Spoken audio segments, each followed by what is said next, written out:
As far as this meeting goes, we're going to stick strictly to the criteria. We don't want to hear anything about anybody's personal, no offense to you. We don't hear anything about anybody's personal. We're going to give you 2 minutes to speak. Stick to the criteria and don't go off on a tangent some other direction. So, thank you. Staff report? Excuse me? Staff report? Oh, I'm sorry. I'm going off the wrong paper.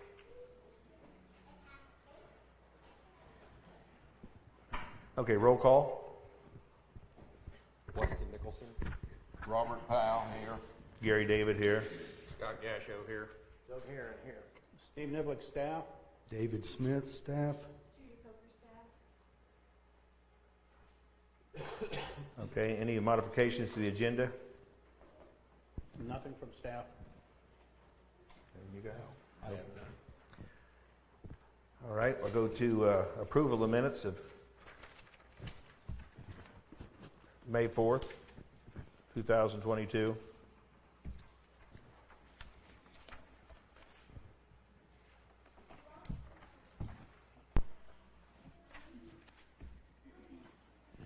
I'll make a motion to be approved as printed. I second. We have a motion, we have a second. All in favor, say aye. Aye. All opposed? Okay, we'll move on to public hearing. CO-SE-04-22, Wyman Special Exception. Petitioner, want to come forward?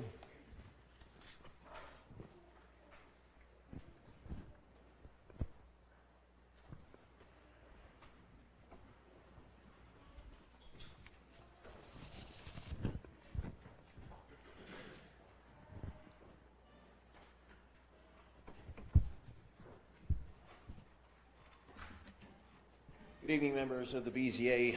Thank you for this opportunity to present our case this evening. My name is Paul Wyman, address 130 West Jefferson Street here in Tipton. I'm the owner of the Wyman Group Real Estate Firm, and we're proud to have our business here in Tipton County and Howard County and White County. Tonight we're here to request a special exception for Hope for the Hurting, doing business as the Oasis. The Oasis will be a full-service, voluntary addiction treatment facility primarily funded by private insurance participants. One of our primary employers in the area, Stellantis, is one of our primary employers that we'll be serving, and our local UAW through their EAP reps have provided a letter this evening in support of this, and I would like to just hand these out to you all so that you have them for your records.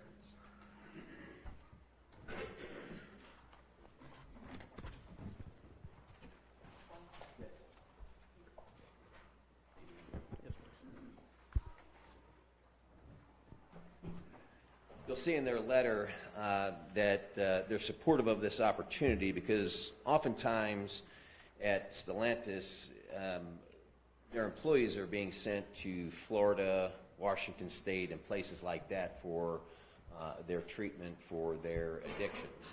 And this provides an opportunity for their employees to be closer to home, and then when there's that opportunity for a family visit and that connection to be made, then it can happen here in the local area. And as you can imagine, we're doing all we can to support our large employers in this area. We know that they are important to us. And so there you have a letter of support from Sherry Weimeyer for your files. The Oasis will have 24/7 trained medical staff. They will be hiring some of the most qualified people in the field. And in fact, there will be medical staff that will be hired from right here in Tipton County. The Oasis in this facility have received their state certification. We realized last time when we were here that was a big concern of the board. And so we went through all the appropriate processes to receive that certification. We provided that to Mr. Niblick when we did our filing, and I believe that was part of the packet that you all received in advance to show you all that the certification has been approved by the state of Indiana. Doug Hunsinger, who is the governor's appointment to handle all of the prevention, treatment, and enforcement when it comes to addiction and mental health concerns, has been and participated in reviewing in this process, as well as the Department of Mental Health, DMHA, was extensively involved in the process for this certification for the Oasis and this facility.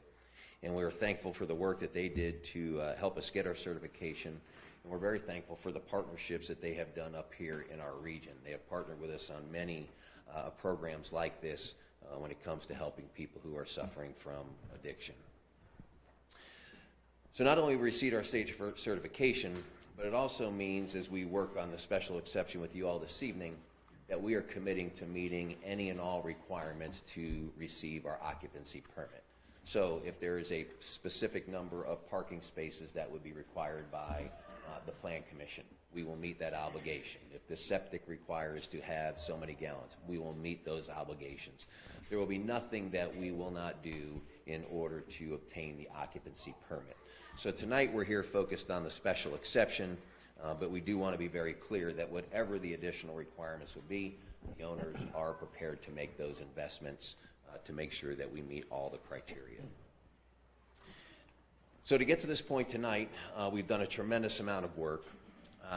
Some of the things that you all had requested from our last meeting, such as the certification, but we've also done a lot of things with the community.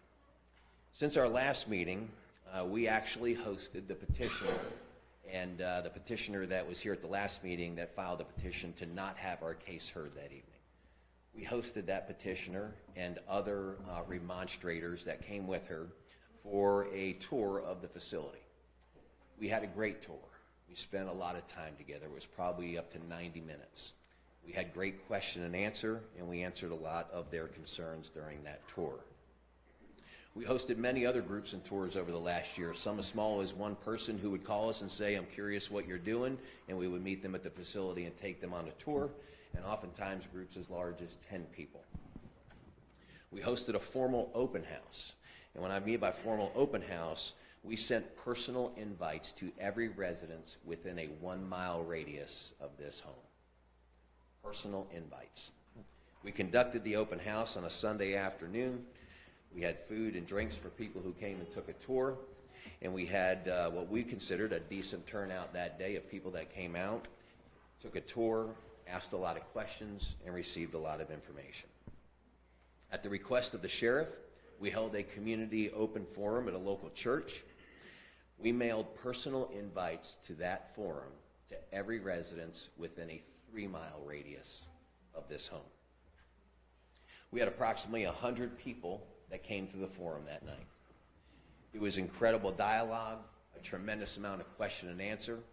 We listened to the concerns, and it gave us an opportunity to provide answers, factual answers, to every one of those concerns. It was a great opportunity, and we're thankful to Pastor for hosting that evening. We also advertised the forum in the Tipton County Tribune twice with full quarter-page ads in advance of the forum to invite people. We invited all elected officials in Tipton County to the forum.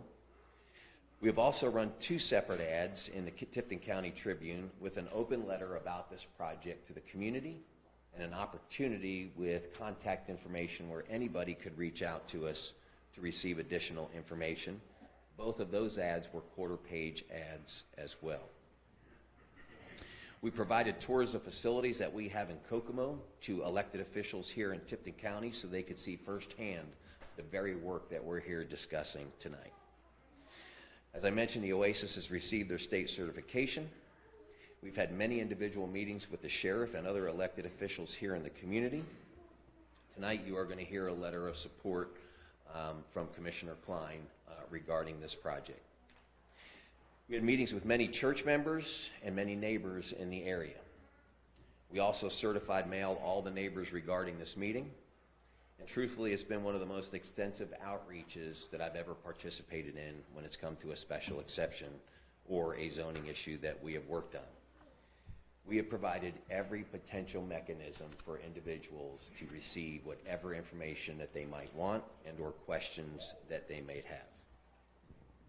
Let me share with you tonight some information that we shared with all these individuals that have come for tours and or have shared concerns with us. Let me tell you what this project is not. This is not a court-ordered program. Nobody will be remanded to this facility from the courts. This is not a program where people are sent directly from jail for this type of treatment. This is not a program for violent offenders. This is not a program for sex offenders. This is not a place people escape from. There is no need to escape. Everybody here in this facility is here voluntarily. They have made the personal decision with their families to turn their lives around. They're really no different than us. They're people that work in our factories, our businesses, and are caught in a very difficult situation in their life. They are voluntarily here. No need to escape. If they want to leave, we will make the connection with the family for the family to come and pick them up. This is not a place where people will be doing drugs. This is not a place where people will leave and wander around. When they come to the facility for a 90-day inpatient treatment, they stay at the facility. Clear background checks will be completed on all of the participants that are seeking treatment in this facility. What it is a place where people will come voluntarily to turn their lives around. If for some reason they don't wish to complete the program, I can assure you that protocols and procedures in place for the termination at that moment involve the family, and it's not a just walk out the door and there's no reason for them. It's established in advance. They sit down with the staff and the counselor, and they will receive a ride from their family. They're not coming and going. They don't have vehicles. There'll be minimal traffic to this facility. The most traffic you'll see is a handful of employees changing shifts 3 times a day since it's a 24/7 facility. No coming and going. People do not have vehicles. They'll also have very limited use of their cell phones. They are there to focus on their treatment and their recovery. There will not be an increase in medical runs or police calls. I can personally tell you this as a county commissioner in Howard County. We now have 6 facilities over the last 3 years that we have approved special exceptions on to deal with drug treatment in some way, shape, or form. Detox, 90-day inpatient, sober living, you name it. We have the whole gamut in Howard County now. And I can tell you on record that we do not have what people are concerned about, an increase in police and ambulance calls. Even our one in the most remote part of northeast Howard County, the one where it said, oh my gosh, it's too far out, the ambulance and the police, they can't get there. No calls for service. This facility will have 24-hour medical staff. The people that are coming here voluntarily, as I mentioned. There are monitored cameras on the property. This is a safe environment. We're not going to put people in this facility that put employees at risk or the community at risk. They're truly people that want to turn their lives around. And so I'm telling you firsthand from Howard County what our experience is that the one that's out in the most northeastern part of Howard County, it has been amazing to see the community embrace it. We had a tremendous amount of remonstrance when we put that one out in northeast Howard County in a remote area, just like we're out here. And the number of calls that I've had from people that have changed their heart after it went in because they saw it wasn't the horribleness that everybody and the traditional stigma that drug addiction has. In fact, the Amish community out there has embraced them and showed up and planted a huge garden with the people and the men who are in treatment out there. And many other people in the area that are now volunteering to go out there and help these people turn their lives around. I will tell you this, the owners of the Oasis, they have a sober living facility in Kokomo. It's been open for well over a year. It's a 40-bed facility. At their special exception hearing, we heard a lot of the same concerns. And I, again, can tell you as a county commissioner, we have had no issues with their 40-bed facility. In fact, what I would tell you in my experience with it and the experience that anybody that's come and visited from local officials to state officials, they would tell you it is an unbelievably well-run facility. There's no challenges, there's no problems, there's no concerns. There's men turning their lives around. In fact, it has gone so well that a local church has partnered with the 2 owners, Nick and Greg, and they are now opening a women's sober living facility in Kokomo and Howard County. My experience with these two men has been that they do exactly what they tell us they will do. In fact, for my own due diligence, I jumped on an airplane and I flew to Los Angeles and I went to their sober living facility in LA. I wanted to see it firsthand myself. I stood in that facility, I visited with staff, I visited with residents. Every resident to a T told me about the great men that these two are and the opportunities that they have provided them with hope, encouragement, and the opportunity to turn their lives around. I witnessed it firsthand. I've seen it. They're doing the same thing in Kokomo. I sit with the men in Wabash Recovery. I have the men in Wabash Recovery out to my house. They tell me the same thing. When Nick is in town, he spends more time there than he does anywhere else, and he's been here, I can't tell you how much in the last year. What I'm really trying to say is there are still good people left in this world that do good things, that truly have a heart for others. And here we are tonight in Tipton County with this unbelievable opportunity where the good work that they're doing in California and the good work that they're doing in Howard County met up with the Stein family. And the Stein family recognized the good work that they're doing. They've seen it firsthand. And the Stein family donated their home so that they could continue to do this work here in Tipton County and for our region. It's our hope tonight that you will vote favorably for the special exception. And the beauty of the BZA, and as a county commissioner I know this and we deal with the BZA all the time in Howard County, is that ultimately you all have the authority when it's all said and done. And what I mean by that is, if these guys tell you this is how we're going to do this, and it doesn't happen that way, you all have the authority to revoke the special exception that you gave them, and that would automatically shut them down. It would shut them down with the state because they wouldn't have the proper zoning that they need to do their facility. I can tell you in Howard County, we've never even thought once about asking them to shut down. What we've done is ask them how they can expand, how they can help more people, how we can continue to save lives and truly help people into a family and a life of recovery. It's been pretty phenomenal.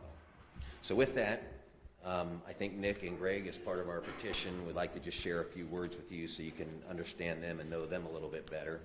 And then if you have any questions of us, we'd be glad to answer those, and then obviously open it up for other people. So, Nick, would you like to share?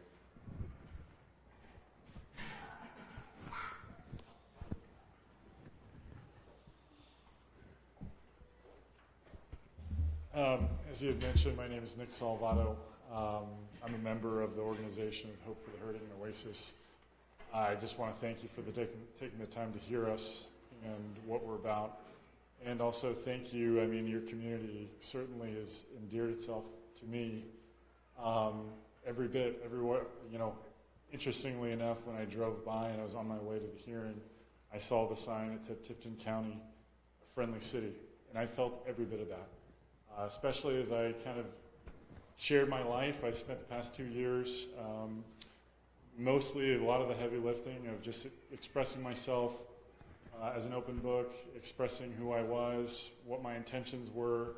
I'm one small part of a very large organization of people that really care and have compassion for people that are in crisis or in this particular realm. Paul kind of went a little bit on a little bit of the background to tell you about myself through partnership with Paul. And I do have a letter that I want to hand to many of you before I get into that. This letter was a copy of the letter that I sent to everyone within a 3-mile radius that explained our program, my background, how I got here, how I landed here, and I wanted to make sure that people at least had an opportunity to hear my heart with this sort of thing and what we intend to do. So,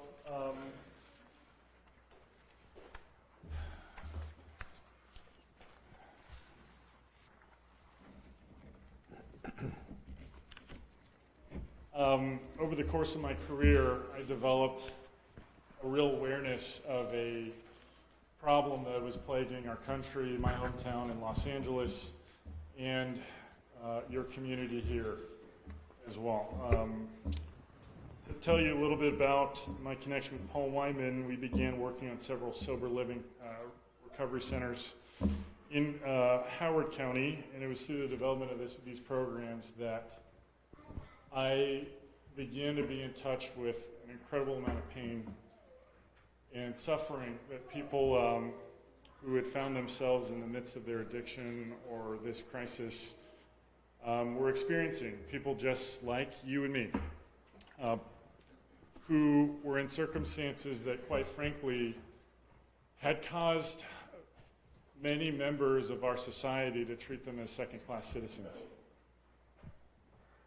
On that note, I will share that in our facility in Kokomo, we have a handful of lifelong residents that grew up and lived in Tipton before going to our facility in Kokomo. And our facility in Kokomo was designed to help anybody and everybody in need. So these were people that were coming out of jail, coming out of circumstances, like I had mentioned, that were, quite frankly, people looked down on them. And we had the conviction that we wanted to help them. And this is a little bit different from what we plan on doing with Oasis Recovery, and part of that is we want to have the full spectrum. We want to help everybody and everybody. But I will say that the more that I open my eyes, the more that, even though I'm not in recovery and not an addict, the more that I saw myself in the faces of the men and women that I interacted with. And even as a Christian, I felt ill-equipped and insulated and ill-prepared to meet this need that was rapidly increasing, the challenge that was rapidly increasing, and I was unprepared to serve it. And so, personally, I developed the conviction that Jesus himself spent most of his time with these people. People that were simply acutely aware for their need for help, and we set out to do the same. And in doing so, I partnered myself with very high, for those of you that are coming in, I guess you can grab a seat, but I partnered myself with people that were far more experienced and more passionate than myself. Now, I will say, in reference to Howard County and our operation there, we believe that the people of Howard County have seen our operation after a year of operating and seen the value of the program. Many who were opposed are now in favor after watching people who they might have otherwise shunned peacefully rebuild their lives and serve their community. As a result of our program's success, First Congregational Church of Kokomo leased homes right next door to their church building, knowing the population and the type of people that we were serving. All of this, and I say all this to bring us to Oasis Recovery, which, as Paul mentioned, is a result of the ongoing work that we have been doing in Kokomo. Unexpectedly, the Stein family, owners of the largest seed company in the world, privately held seed company in the world, the Steins, did so, and I say privately held seed company, they did so mainly because they share our desire to fight addiction in the community here, and they're aware of a real need here. The Stein desired that their house be used for a high-end clinical inpatient program, very different from the programs that we have in Kokomo. The Stein family requested that the program be named Oasis Recovery, and entrusted us with putting together a team of highly trained clinical professionals, some of which are here today, that are local and from your county and your community and Howard County as well, in order to help local working class individuals. Therefore, we achieved state certification. As a result, you have a copy of the letter of support from the Stellantis plant, but there's also attached to my letter a letter of support from IMMI, a local employer just down there in Westfield, which you'll hear about a little bit later this evening. To set the record straight on what we intend to do, I'm going to list bullet points of our program that what we, like Paul said, what we plan to do and we plan to deliver on. It's we will have a 24/7 secured facility, 24/7 staff. We'll have medical oversight and a high-intensity nursing program. Our program will seek to accommodate 25 to 30 people. Those treated will not be allowed a vehicle. They will not be allowed to come and go as they please. People that we treat will be there voluntarily. Like Paul mentioned, they will not be court-appointed, coming directly from jail. They will not be coming directly from jail or government institutions. They will be there voluntarily. We will primarily, and the way we designed our program was around the health and benefits plan offered by Chrysler. And so these are working class people that are in your community, that are working in your community, that have a standard health and benefits plan, that need to take time off of work. And we have evidence that there's a real need in the plants locally here in Tipton County for people that need this sort of program to take time off of work and work on their treatment. We will primarily be offering, our services will, everyone, to reiterate what Paul mentioned, everyone that we will admit will be going through an extensive vetting process. We will have a very high quality class of care. The design of what we plan to do is try to build something that's the best in the state here. And we're prepared to invest the resources to hire the best staff, nurses, doctors, therapists, all to try to make this facility an area of healing and offer medical services and a quality of care that we believe will be incredible. We intend to hire many local qualified professionals, and we plan to import people as well. We anticipate creating, I mentioned on there, and actually when I recalculated it, that was an old print, but it's looking like we plan to have 25 to 30 jobs. So I'd mentioned that we would have 25 to 30 clients. Based on the jobs that we plan to offer, it'll almost be a 1-to-1 ratio. So for every client that will be there will be an employee at a 1-to-1 ratio matching them. You will be making a considerable financial investment in your community if allowed to do so. I mentioned in there that we come to know and understand that some of you have had fears about our program, and that's why we held a forum and invited anyone that was willing to go. We put an ad in the newspaper because we're trying to be sensitive to that, and we care about your community. Because I've felt the love from many members of your community that have opened their arms, received me, heard my story, heard what I have to say, and vetted me on a big level. Visited my house, shared a meal, asked lots of questions, and certainly we're here to answer any questions tonight. Certainly we've done that for the past several years, starting with getting our state licensure, or the state certificate with DMHA. Part of the reality in doing so is they told us, they said, you can't get your certificate unless you have your zoning first. Well, because of the support of Governor Holcomb and Jay Hunsinger and their staff and the head of DMHA, they helped us get a temporary license in order to, conditional on getting our zoning, in order to meet that requirement that you guys put on us, or that the petitioner put on us just last, I guess, 2 years ago.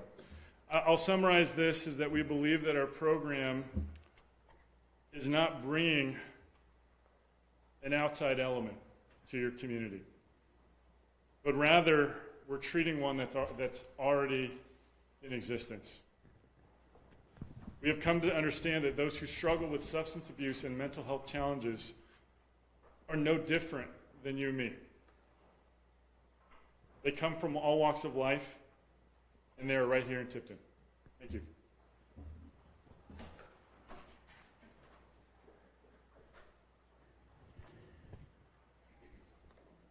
Thank you, and thank you, commissioners. Again, I know this is our second time in front of you. Thank you for taking the time to hear us, and I want to thank, obviously, the great people of Tipton for coming here. Whether you're for or against it, you get an opportunity to share your voice. I know there has been concern and apprehension. Guys coming from California trying to do this here, why California doesn't have the greatest reputation. I want to share, I'm actually a Midwesterner. I was born and raised in the Midwest. I went to school at Rose-Hulman down the road here. I've been doing business in the state of Indiana for many, many, many years. And we're here tonight because Michelle Stein and her husband Warren Stein decided to donate a property to us.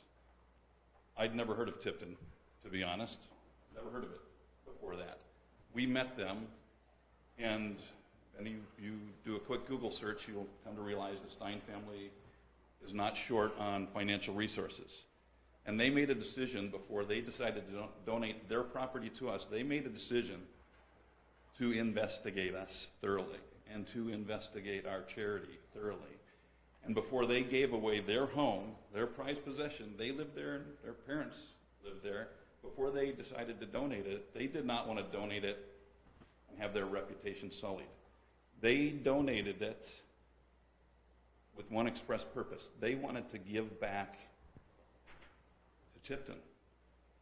And you'll hear a letter from Michelle Stein. She wasn't able to be here because her mother is ailing and in hospice. But she sent a letter, it's signed and notarized, and that'll be read tonight. You'll hear from her. She wanted to be here. She wanted to give back to Tipton. That's why we're here. She gave that property, they donated it to a charity that I started over 10 years ago, and I'm exceedingly proud of what we've done. I have in my hand almost 20 letters, certificates. City of Los Angeles, City of Los Angeles, California Legislative Assembly, First Council District of Los Angeles. These are letters of accommodation. I won't go through them all. We'd have more were it not for COVID, but we got shut down. Because as a charity, we are going into the community and making a difference. This is our charity in Los Angeles. We're making a difference there. We're going into schools and teaching people, teaching our youth how to stay off drugs. The people who are leading it formerly were in prison for doing drugs, and now the police officers in the city of Los Angeles are requesting us and our presence to teach the kids how not to make these same mistakes. And we're getting accommodations all the way to the state level. And so when Michelle Stein and her husband Warren decided to donate this property to our charity, I made her a promise. I said, Michelle, if we can get this approved, we're going to make you proud. I want you to be proud. And I said, it's my belief that the people of Tipton will be proud eventually. I said, we want this to be akin to the Betty Ford Center, something that people look up to and recognize and feel great about. And I can tell you, I'm here tonight to appeal to you. Obviously, we would like your approval.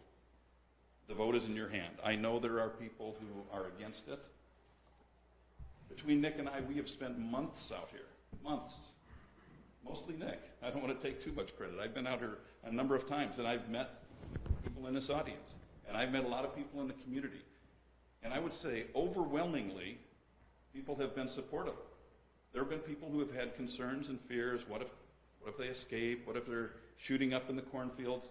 I can tell you those fears are valid and justified for something other than what we're proposing. That is not going to be a reality for us. And we're sympathetic to that. And that's why A year ago when we came here, we said, time out. Let's try to address the concerns. We want to be very, very sympathetic to the concerns and fears of the community. Again, our reputation's on the line. The Stein's reputation's on the line. We want to make this a masterpiece, a gold standard for care in this area. And we have people right here in Tipton who have asked us, when are we going to be open so they can come. We're going to bring jobs. It's our goal, as Nick said. It is our goal to hire people from Tipton. I can tell you we ran ads in the paper. I don't know if you've seen them, but we got phone calls. We have people from Tipton close by our property who have already talked about, can I come and work there? And they have experience, life experience with drug addiction.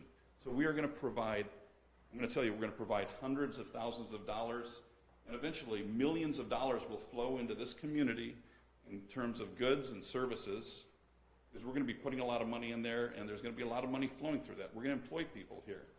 This is a good thing for Tipton County. And so tonight, I'm appealing to you as commissioners. The Stein family did Tipton County a great service by donating this property, and it's our intent to make them proud. Lives are going to be changed. Lives are going to be saved. And I'll give you my word that we will do everything under our control to make you guys proud of approving this for the County of Tipton. Thank you. Do you guys have some questions that we can answer for you all before we open it up for public comment? Things that we can address? Is there anybody else that supports it? Eric, can I read the staff report at this point? Yeah. I'm going to read the staff. I may not read the whole thing, but I do want to make some points. This is case CO-SE-04-22, Paul Wyman for Oasis Recovery, LLC. And the properties in question is 2155 North 100 East and 2249 North 100 East. The specific petition is for one special exception in order to operate a social rehabilitation center on two separate adjoining parcels within the AG Agriculture Zoning District. I would suggest and recommend that the board considers this request on both parcels as one request. In other words, don't separate two different parcels. This is the second time that a special exception has been requested on these parcels. A previous petition back in 2000, CO-SC-7-2000 was filed and was scheduled for August 5. This petition was withdrawn from consideration at that meeting. Excuse me, that was in 2020. Prior to that special exception request, an appeal was heard and considered to determine if that petition qualified as a social rehabilitation center. The BZA determined that the executive director erred by placing that petition on the docket as it did not meet the definition as a social rehabilitation, and the appeal was upheld by a 5-0 vote. The findings of fact for that appeal were approved on September 2nd, 2020 by a 5-0 vote. There are a number of criteria, and the staff report goes into these criteria in somewhat detail. I will summarize those. I won't read them verbatim from the staff report, but I do want to read the criteria. Criteria A, the zoning ordinance authorizes a special exception request, and the request conforms to all general regulations of this ordinance. Social Rehabilitation Center is listed as a special exception under Table A, District Use Standards within the AG Agriculture Zoning District. One of the things I just want to point out is down there in the middle of page 2 of the staff report. One question that BZA should answer is whether a certification meets our definition of a license. Staff contacted the State of Indiana Family and Social Services Administration Division of Mental Health and Addiction personnel on March 2nd of this year, questioning this concern. Staff received a copy of an email sent from the state to Oasis Recovery LLC on March 3rd. It is in your packet, addressing the plan department's concern. In that email, which again is in your packet, and I do just want to reference it. This is the March 3rd from Smith Tina L. Tina Smith. She is the Certifications and Licensure Addiction and Forensic Team, Division of Mental Health and Addiction, Indiana Family and Social Services Administration. In this, she explains that the state does not license these type of facilities, that they issue certifications or designations. She goes on to say that you being Oasis, are appropriately designated for this type of facilities. You're going to open up as followed now. And then she goes through the certifications that were included. And again, you have copies of that.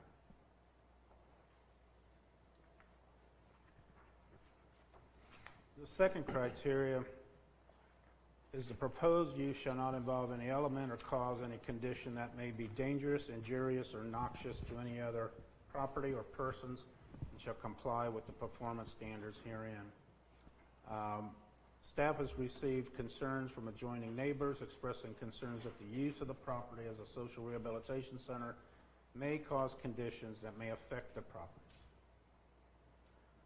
Additionally, I will say that when it comes to the performance standards,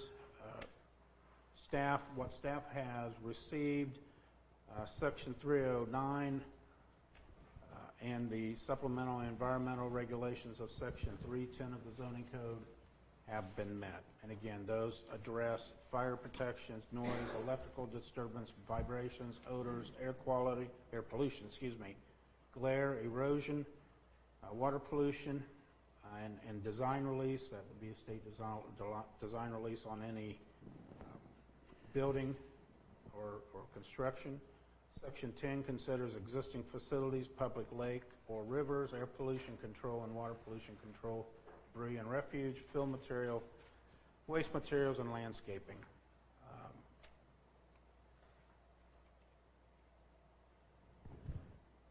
The proposed use shall be, this criteria C, the proposed use shall be sited, oriented, and landscaped so that the relationship of its buildings and grounds to adjacent buildings and properties does not impair health, safety, or comfort, and does not adversely affect values of adjacent properties. The BZA should expect factual answers about the site-specific proposal and adjacent property values. This criterion should be examined during the public hearing and determine that the petitioner has proven this criterion. Criteria D, the proposed use shall produce a total environmental effect which is consistent with and not harmful to the environment of the neighborhood. Again, staff has inquired how the current physical properties will change if approved. It appears, at least at the time of the staff report, except for additional vehicles for staff and occasional visitors, staff was advised that the properties would remain virtually or visually unchanged. Criteria E, the proposed use shall organize vehicular access and parking to minimize conflicting traffic movement on adjacent streets. Again, staff has received a parking plan for staff and occasional visitor parking. You have copies of that in your packet. The board should examine this during the public hearing and determine that zoning code requirements are met. Criteria F is really not applicable, but I'll read it. In the case of a change in non-conforming use, the proposed use shall be equally appropriate or more appropriate to the district than the existing or former non-conforming use. And criteria G, the proposed use shall promote the objectives of the county zoning ordinance and shall be consistent with the comprehensive plan. Again, I've listed from Section 3 of the Comprehensive Plan, vision, goals, and objectives.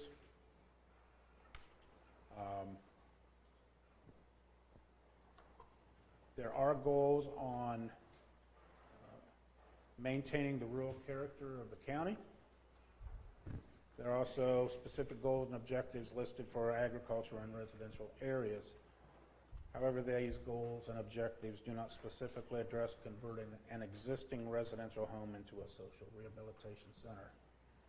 Section 4 of the Comprehensive Plan, Land Use and Development Plan, is negatively affected by the proposed special exception request. Rural residential uses in the agricultural areas of the county are discussed.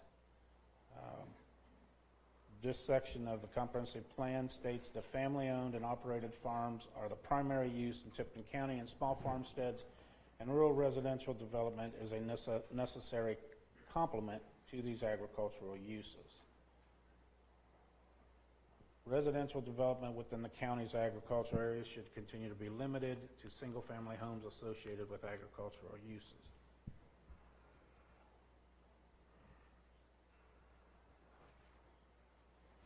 And lastly, the promotion objectives of the zoning code. Section 103, this ordinance, the zoning code, is intended to encourage the growth and development of the county in accordance with the Tipton County Comprehensive Plan for the following purposes: to secure adequate light, air, and convenience of access and safety from fire, flood, and other dangers, to lessen or avoid congestion in the public ways, to promote the public health, safety, comfort, morals, convenience, and general welfare, and to plan for the future development of the county to the end that highway systems be carefully planned, that new communities grow only with adequate public way, utility, health, educational, and recreational facilities, that the needs of agriculture, industry, and business are recognized in future growth, that residential areas provide healthful surroundings for family and life, and that the growth of the community is compensate with and promotive of the effective and economic use of the public funds. I want just to, you're going to hear a lot today, and just a direction, focus on the criteria, listen to the facts, and if you have any questions from staff during this process, let us know. Questions from the board that we could answer?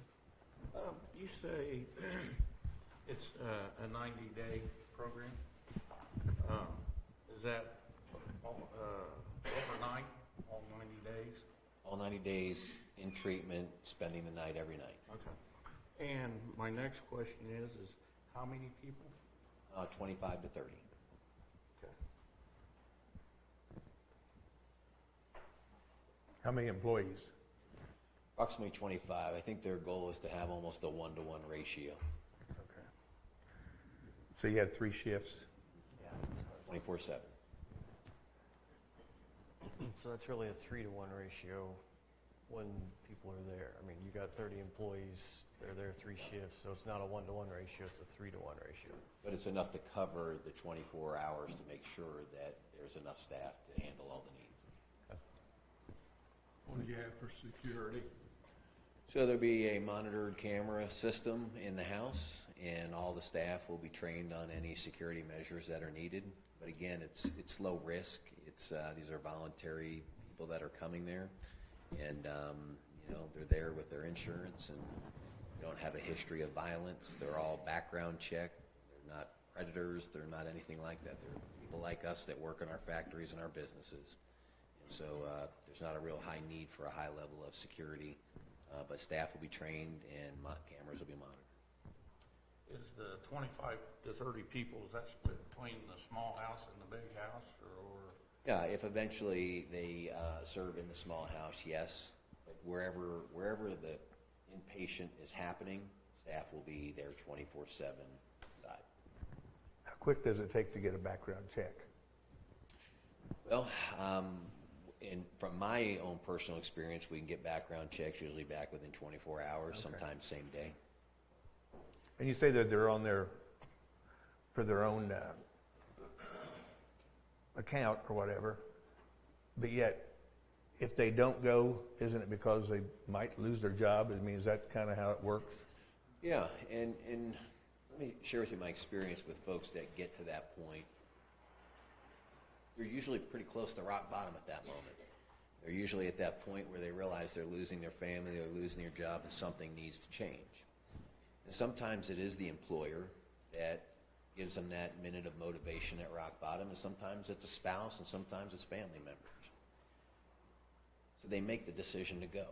And I've sat in rooms with many people when they've made that decision, and I've watched it play out. And we've had employers on the phone, we've had family members in the room, and you can almost see that moment in their face, and it just overcomes them that they understand this is something they need to do. And they voluntarily go. And they go home and they pack their bags, the goodbyes are said, and then we either provide transportation to them or the family member takes them. And it ends up being one of the most powerful moments in the whole thing. And it's almost like a new beginning. Are you still connected with the other local too, 1166? Oh yeah. So, every business will be very familiar with the facility and the opportunity. And when they talk about partnerships, or when you hear me talk about that in my dialogue, in Howard County we have a program called Turning Point. And we started Turning Point about a year ago, and it was a response to the opioid crisis. And it's a full-service wraparound. So we handle navigation, where we connect individuals and families to services like a 90-day inpatient treatment like the facility we're talking about here tonight. Sometimes it's intensive outpatient. But we also have certified peer coaches at Turning Point. So our peer coaches come alongside the people who go to treatment.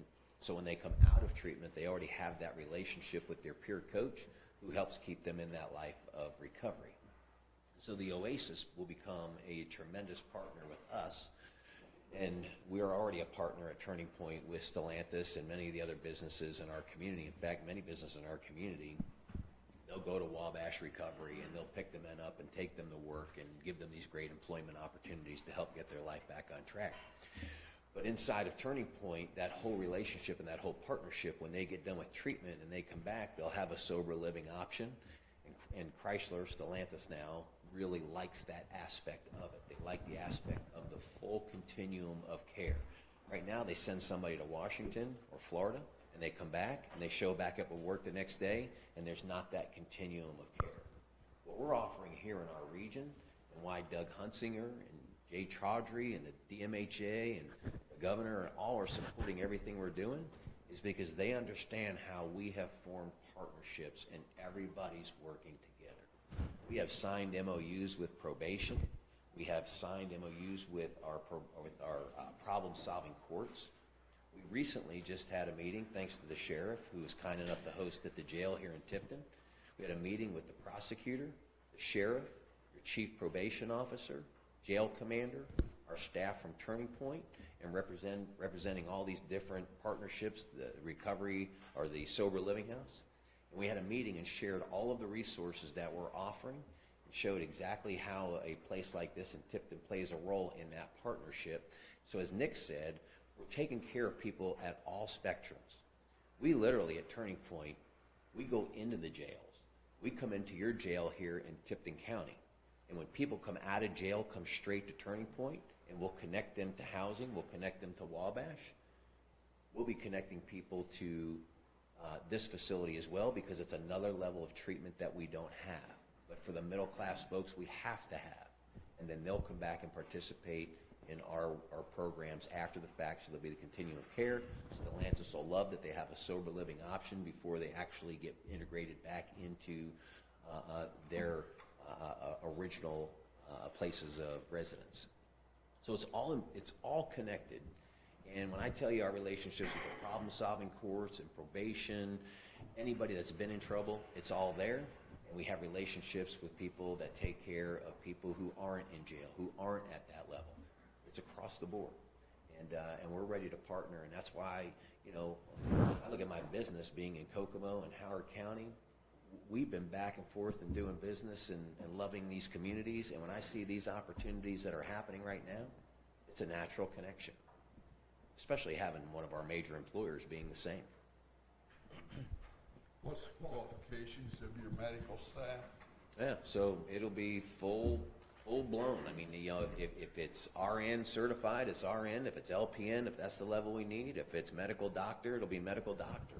If I can say that we've already hired a psychiatrist, a nurse practitioner, an RN, LVNs, and LPNs, which are the nursing assistants, LCSW, LCAC, which is therapists, and your technicians and peer coaches, which are people that are peers that walk alongside you for that, like kind of arm in arm and monitor your recovery every step of the way. You ever have any overdoses? And the facility that we have in where? In Los Angeles? Anywhere. Anywhere? We have. How do you handle it? How do we handle? Here, Do you have an on-staff in each? come up to the podium, please. Yeah. Come on up. Nick. Thank you. I'll address that. Okay. So, first of all, the facility we have in Los Angeles is a completely different facility. It's a sober living home. There is 24/7 staff, but it is not monitored. People there have jobs. They are free to come and go as they please. It's not a jail. And so in the 10 years we've had it open, I believe we've had 3 overdoses. These were people who had a payday. In all cases, they had a payday. They went off-site, purchased drugs, got high, and came back and died on premises. That's the type of thing happens. When we discover it, we call the ambulance. That is not what we're doing in Tipton. It's not even proposed in Tipton. Completely different animal. A sober living home does not have the controls, does not have any of the same infrastructure that we're proposing at Tipton. Tipton's going to be, people are coming, they're staying, they're not going to have access to drugs, they're not going to be able to leave, they're not going to be able to call somebody to say, come bring me drugs. They're going to be tested routinely. But a sober living is not that. Well, what kind of medical staff do you have for that testing? Or What degree? I mean, are they'd be MDs, for sure. I mean, we can't open without that. These people are going to be certified by the state of Indiana. They won't have visitors? There may be occasions where we allow visitors, but it'll be supervised. This is a place for somebody to go and reboot, off the grid, reboot their life. I mean, their days are going to be highly structured. When they get up, there's going to be activities, and these activities are designed to help people rewire their thinking process. They're there because of decisions they've made, and in some cases it might be an employer saying, you want to keep your job? That's a lot of motivation. If you're going to lose your job and your family's going to suffer because of that's a lot of motivation to turn things around. But if you're a drug addict, the addiction to the drug overrules common sense, what you're talking. Okay, what do you do if you have a patient at, say, 2:30 a.m.? You said it's a volunteer, so he can leave anytime he wants to. You can't hold him.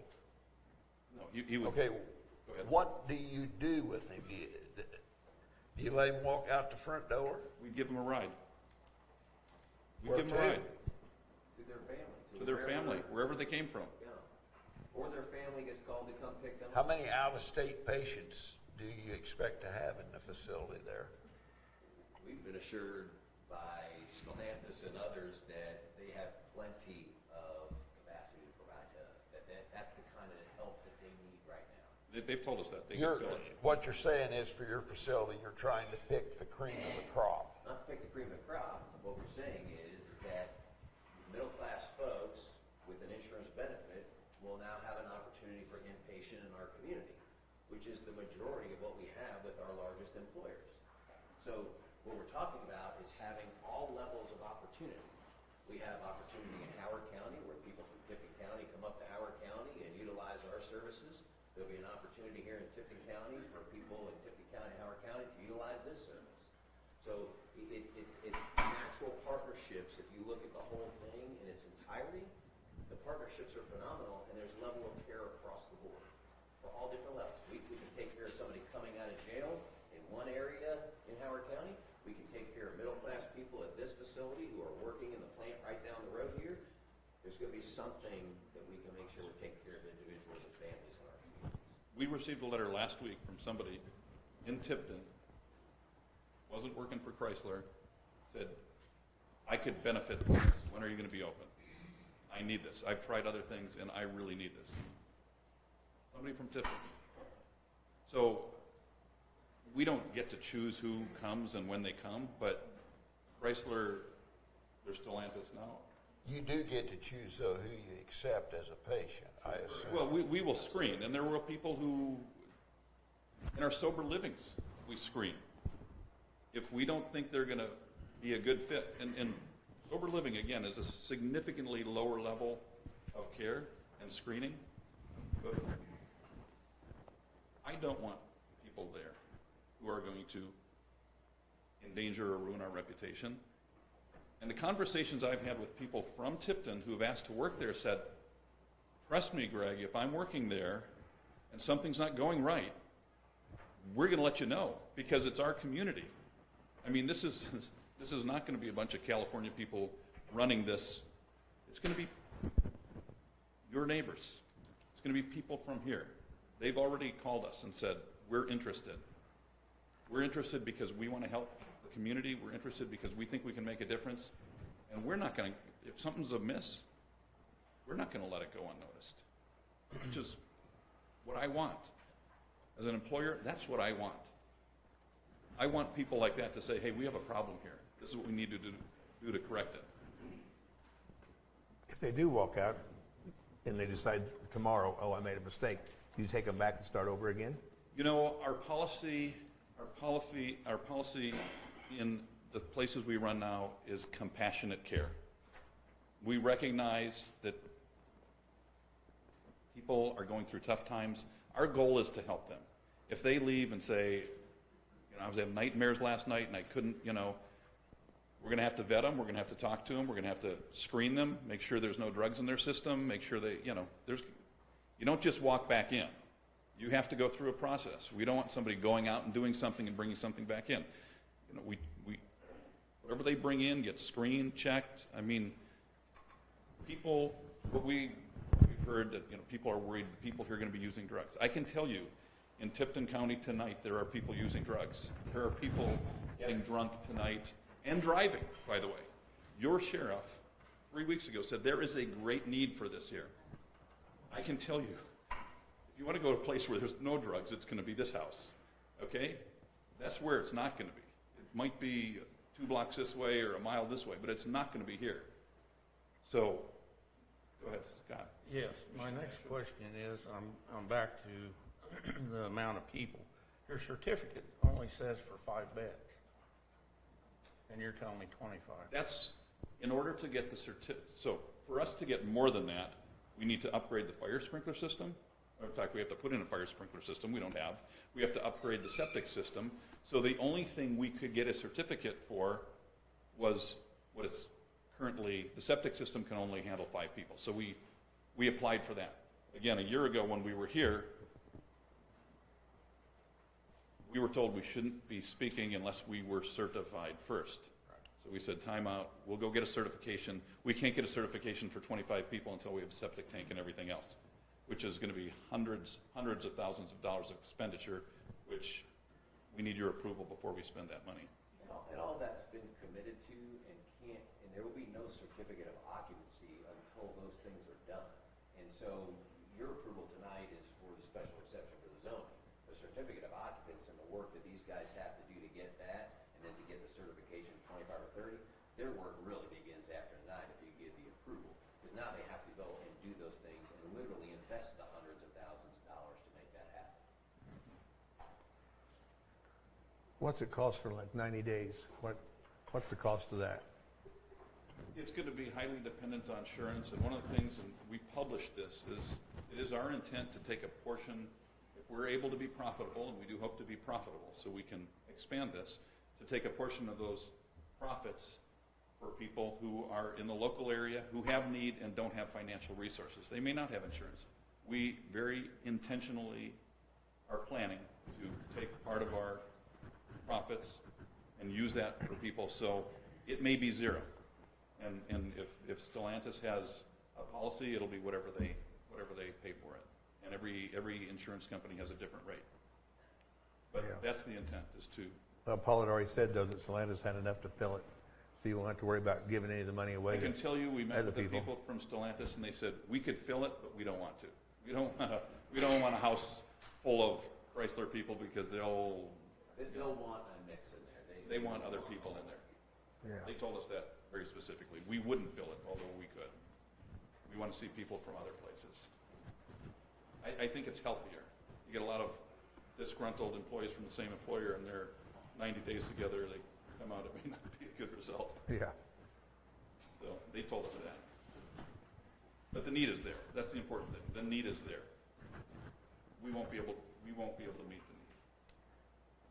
Would there be security on site or just the monitor camera system? Well, the people who are going to be there are going to be trained. They're going to be trained specifically in security. We're not going to have armed guards. That's not productive for, you have to think about it this way. If it's your brother going, you don't want him feeling like he's in jail and somebody's, Sure. Do you have somebody that will, I don't know, inspect the premises to make sure people aren't hanging out in the woods or? oh, absolutely. That's Can't go part of the outside program. road. Yes, I mean, people are going to be trained, and we're going to be inspected and audited by the insurance companies, by the employers, by the state. I mean, this is, when you say yes tonight, it's not over. There's still a lot of work we have to do. And to maintain it on an annual basis, there's a lot of work we have to do. The insurance companies aren't just going to give us a carte blanche because we opened and you approved us. They're going to come in, they're going to inspect it, they're going to send their teams out. The employers are going to do that. They want to see it. It's a tall order to keep this up and running. And quite honestly, as I said, if it were not for the Stein family, this opportunity for Tipton would not exist. This is a huge financial undertaking for anybody to do. And to fight an uphill battle is something most people don't want to do. So I'm tonight grateful for them. And they wanted to do something for their community. And that's where this starts from. I think that if we're doing something for this community, it also entails the people that cannot afford to go to your facility. That's true help for the community. Well, there's no doubt, but again, I go back to the partnerships. I promise you, Scott, these partnerships are phenomenal. When I tell you we're coming down here and sitting in your jail with your sheriff and your prosecutor, I mean, the prosecutor in the meeting said very specifically to me, you're telling me that I can make as part of my order somebody between the time they get out of jail and come back for their first hearing to get a part of this program at Turning Point? And the answer is absolutely yes. We take them from Tipton County, we'll take them from Carroll. Yes is the answer to that. And so when they come into our program from Tipton County, if this one is right for them, we'll be able to navigate them and connect them here. If there's a different program right for them, people in Tipton County are still going to be taken care of. What we're asking you tonight is approve these guys, let them be part of this whole continuum of care for our region here, and people in Tipton County are going to benefit from it. And Scott, I would further add, people from Tipton right now are at our facility in Kokomo. And this addresses that very issue. The less fortunate, the people who can't afford it. And we're allocating a portion, again, if we can become profitable, allocating a portion for people who can't afford it here to be there. Well, I mean, you're asking the people in the community to give up an awful lot. I haven't heard anything about property values tonight of surrounding people. I can speak to them, being in real estate. You know, when the windmills were happening, it was the number one concern of people is what's going to happen to property values. I've done those property value studies. You've done them. There's no impact. Properties are selling around the windmills with no problem at all. Solar farms, all property impact, no property impact. We put this out in eastern Howard County, no property value impact. The people around there are embracing it. They're showing up. They're volunteering. I think you'll hear from some people tonight that were against it in Howard And now they're gonna come to your wife and tell you tonight is everything you're hearing in the fears and concerns never played out. And now they're supporting it. And so property values aren't gonna be hurt if these guys do what they say they're gonna do. If it truly is a facility that's taking care of people, they're not escaping, they're not running around the fields, it's not mayhem out there, nothing's gonna happen to property values around here. People are gonna respect, just like they respect what's going on at the 6 locations in Howard County. Their sober living facility, Commissioner Powell came up and toured it. It is literally on the corner in the middle of an incredibly dense neighborhood. They bought an old church. These guys invested hundreds of thousands of dollars and remodeled it as a sober living facility. The remonstrance was big. There is not one time since these guys have opened up, I had a phone call from anybody in that neighborhood that said there's a problem here. In fact, it's been the complete opposite. Right in the middle of this neighborhood. We just opened Turning Point 3 blocks down the road, the same neighborhood. Not one issue, not one complaint, because these guys run a great operation. The people are respectful. These guys that are at Wabash right now, the way they treat each other, these are people with a like mindset to get into a life of recovery and turn their lives around. And these guys are 3 examples right here. These guys have been in my home. I'll walk into my home with my children any day of the week and feel completely safe with these guys. The stigma of addiction and what you see on TV and the horribleness of it all is what we all as a community have to get past, because that's not what this is. It's not been our experience, and I'm telling you, it's why in Howard County we've embraced it. And I'm telling you here in Tipton County with these guys, with what they've done in Howard County, it's a blessing they're here, and it's a blessing what the Stein family is doing. I will add that I live in California in kind of a higher end neighborhood, and where I live right next to sober living, which on the scale of treatment of high intensity, it's more akin to like medical treatment services. People are not coming and going. I live right next to a sober living in a high end neighborhood in Los Angeles County. And I'll tell you that my property values have gone up. If I can go back to the question I asked a minute ago, I've lived in San Diego and Temecula, and I've traveled quite often, and it really seems like I'm a public defender. Oh, it should be on. And I'm a public defender in Howard County, and it seems like whenever you pass by the Mission or the Carver Center, it really seems like that is where there seems to be people hanging out. There seems to be grocery carts that start to pile up, plastic bottles that start to pile up. So how does the facility you're proposing tonight differ than those facilities in that aspect? So what you're describing there is a bit of like a shelter. What we're offering is a treatment center. So there's different models of care. So in a treatment center, you're there voluntarily, like particularly the one that we have. You're there voluntarily. You don't have access to come and go or wander around the property. Everything in your schedule is monitored by what's called a technician, which is a person assigned to you that's making sure that you are going to each station within the house and do treatment. So a sober living is a bit of like a transitional house where you can come and go as you please. You have a car. You're trying to reintegrate back to normal life. In treatment, you're there and you're only focusing on your addiction, and that's it. You're not coming and going. You're not wandering around. You're not collecting stuff. You're there, and it's specific and it's designed for that, because you're interacting with doctors, with nurses, with technicians, with LVNs, LPNs, the nurses' assistants, and therapists on a very strict regimented schedule in order to deal with that particular thing. So do they go outside during the day? They will for meditation purposes and for prayer walks, for example, and then we will have, like, for example, like team building exercises, like times for worship or times for opportunities where people can come together and pray, or, I mean, it's a really serene area where people will be guided and walk around for that purpose. So there's someone with them the whole time around? Absolutely. Correct.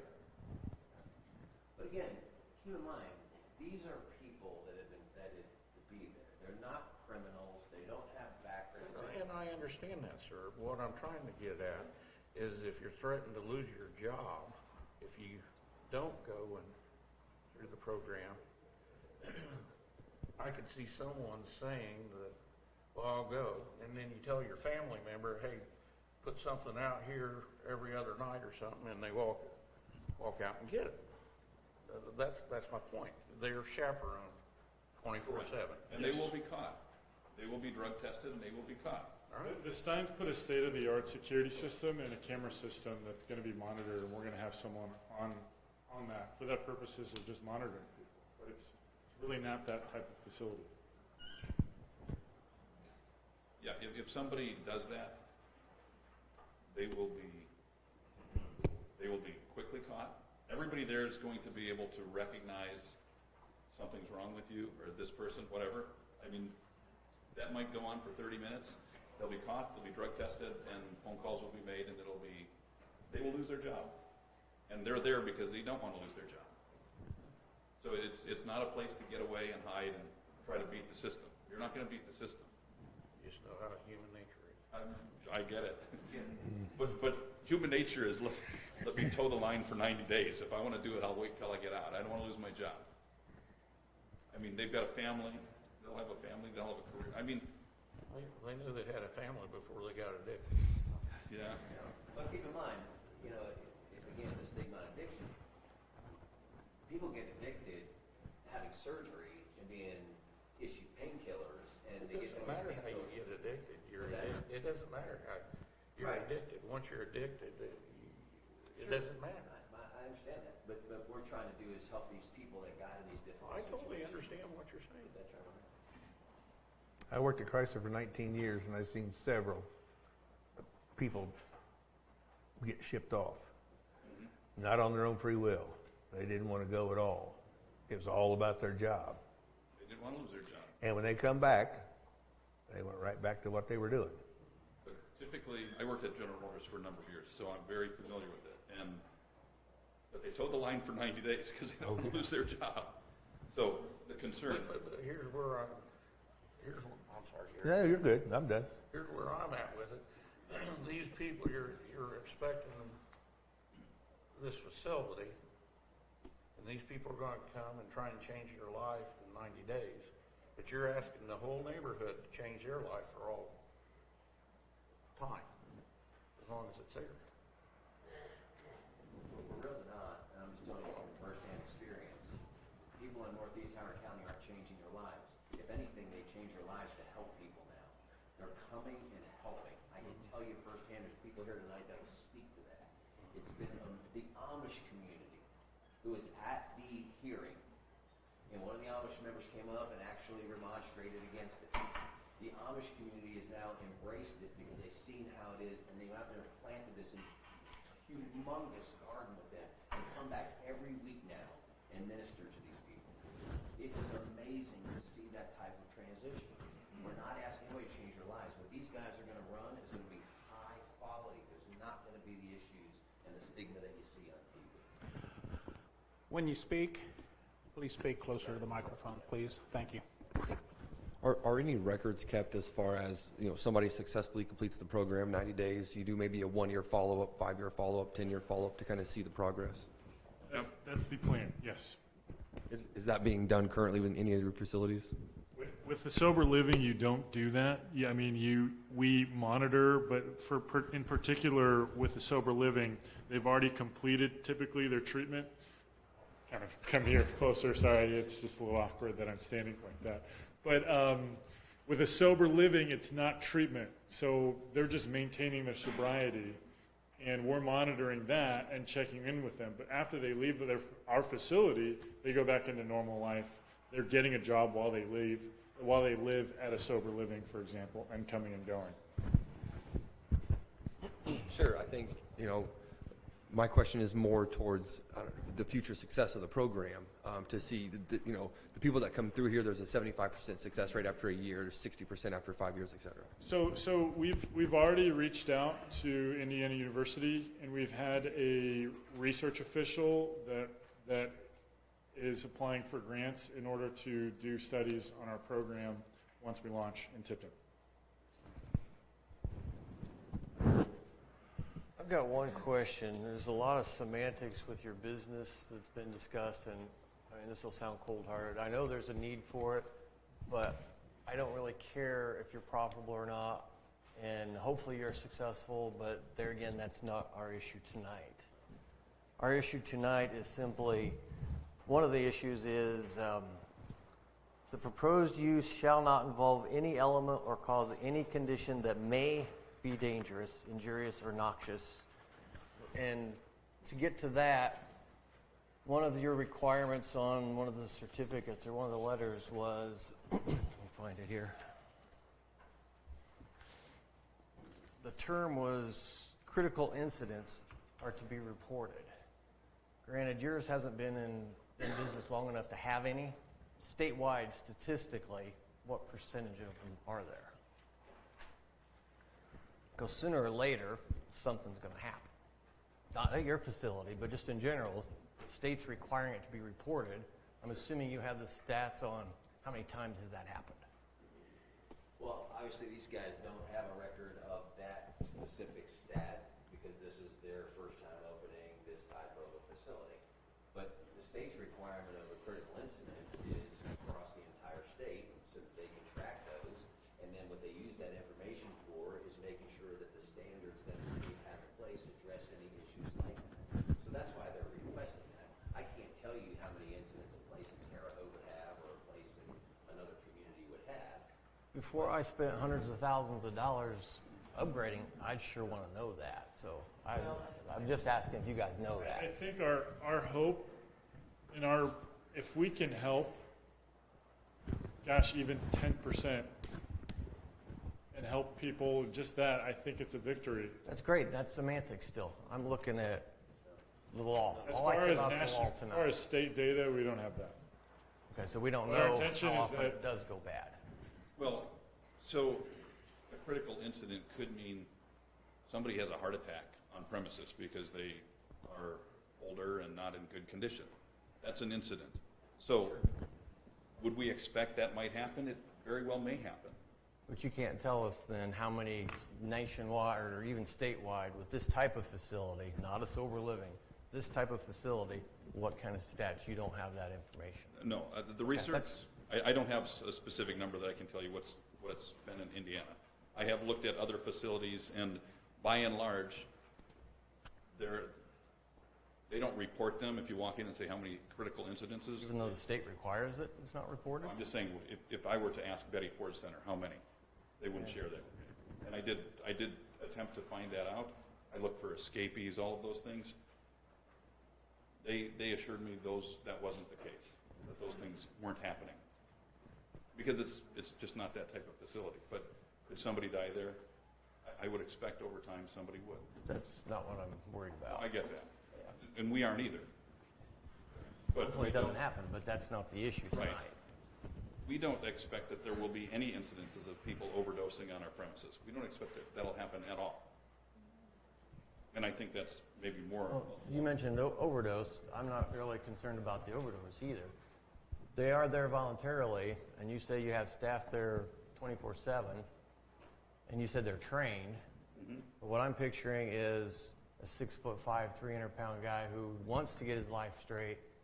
He has these nightmares in the middle of the night, changes his mind, and you've got a 5'2" nurse that's going to stop him. We won't have a 5'2" nurse at night. We won't do that. We won't staff it that way. We will have men at night who are trained and capable to deal with that. So you would be willing to upgrade not just medically trained staff and actually have somebody there We intend who to. can take care of that situation? We intend to.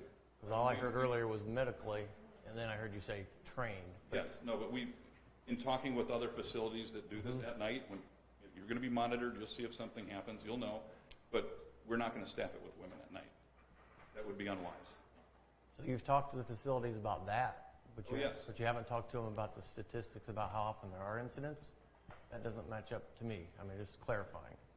Well, we very specifically said, how do we staff it? What's the best way to staff it? Really in response to the concerns from Tipton County of people escaping and people doing that. That was the concern. We heard that a lot. What if people escape? And so in talking to the people. Other people who have done this is say, at night, we staff it with men. Okay, thanks. So, Any other questions to them? Yes, go ahead. Not to do, I can tell you now that your site plan ain't gonna work with your parking. we know we have some upgrades to do. That's going to take a significant investment. We are committing 100% on the record tonight that And I understand that, but you've had 2 years to do your homework and you give us a plan that isn't gonna work. the parking spots that I have provided and drawn on there are in direct discussions that we've had with Steve. Yeah, but your septic field's underneath of it. The septic field is going to have to be upgraded. The bids we have are several $100,000. So you're not going to open until, Correct. We can't. We will not get an occupancy permit. well, you got 5 people, you just told me that you would be able to open the way it is now with 5 people, I think we can under your current, not with parking. I don't know, with 5 people, that's not how we base the parking on 5 people. We base the parking drawing based on using the 25 to 30 residents. That's what we provide. We provided the parking based on the maximum, not the minimum. The 5 was so we could get a certificate and appear before you and make an appeal to you.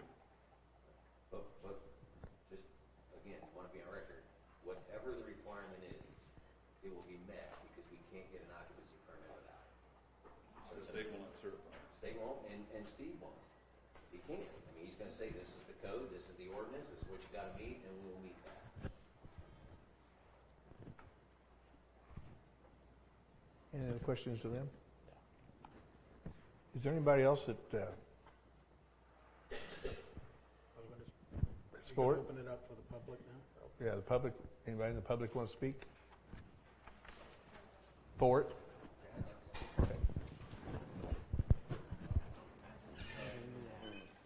Before we do that, can we take a 5-minute bathroom break? Hey, you want to? Yeah. Excuse me, sir.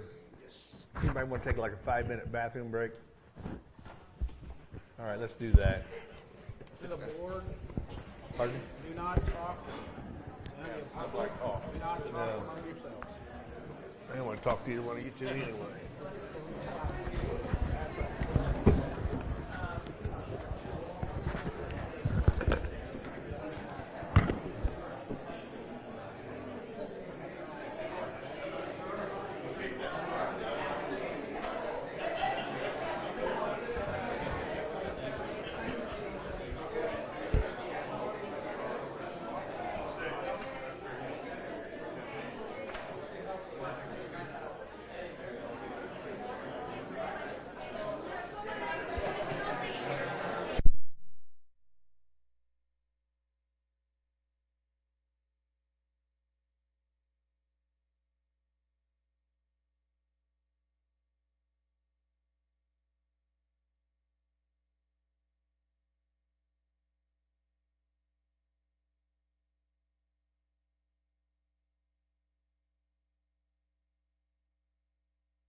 that's in support of this facility.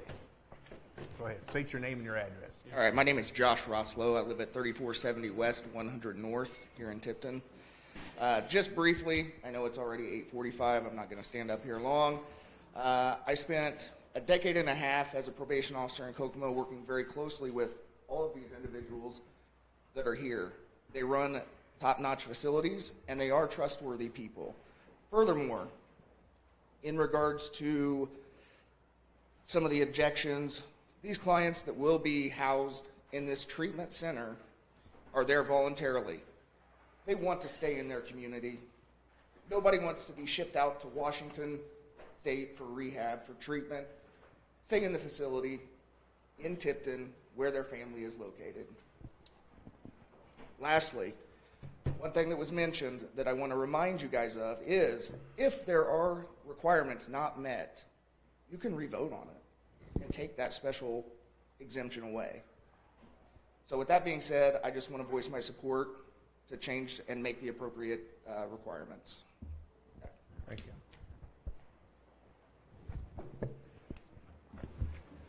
Good evening, members of the board and staff. I appreciate your due diligence and consideration tonight. Name and address, please. My name is Matthew Madison. I live at 220 Borough Court in Kokomo, Indiana. I'm a clinical social worker and recovery advocate and treatment provider that has served the wonderful community of Tipton County and the surrounding region in various capacities over the last 7 years. I've seen this point of convergence before. A crossroad, we may say, where we have to make a choice as a community. Tipton wants nothing to do with addiction, nothing to do with broken families, and nothing to do with criminal activity, drug dealing, or overdose deaths. No community wants to deal with that. We know that addiction is disconnection, addiction is shame, addiction is despair, and it's secrecy. These consequential states of being are here in this community and any other community, as addiction does not discriminate against class or race.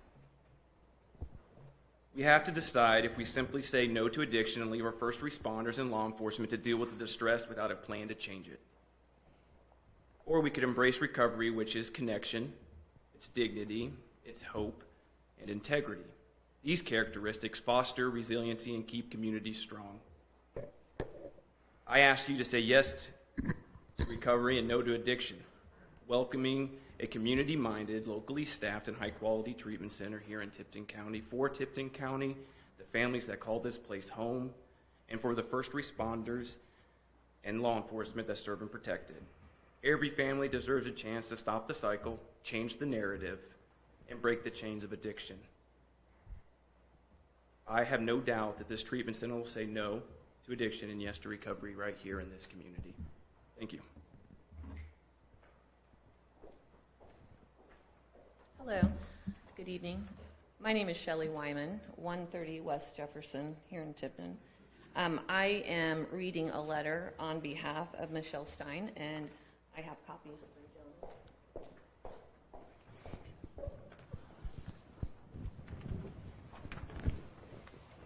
Thank you. Thank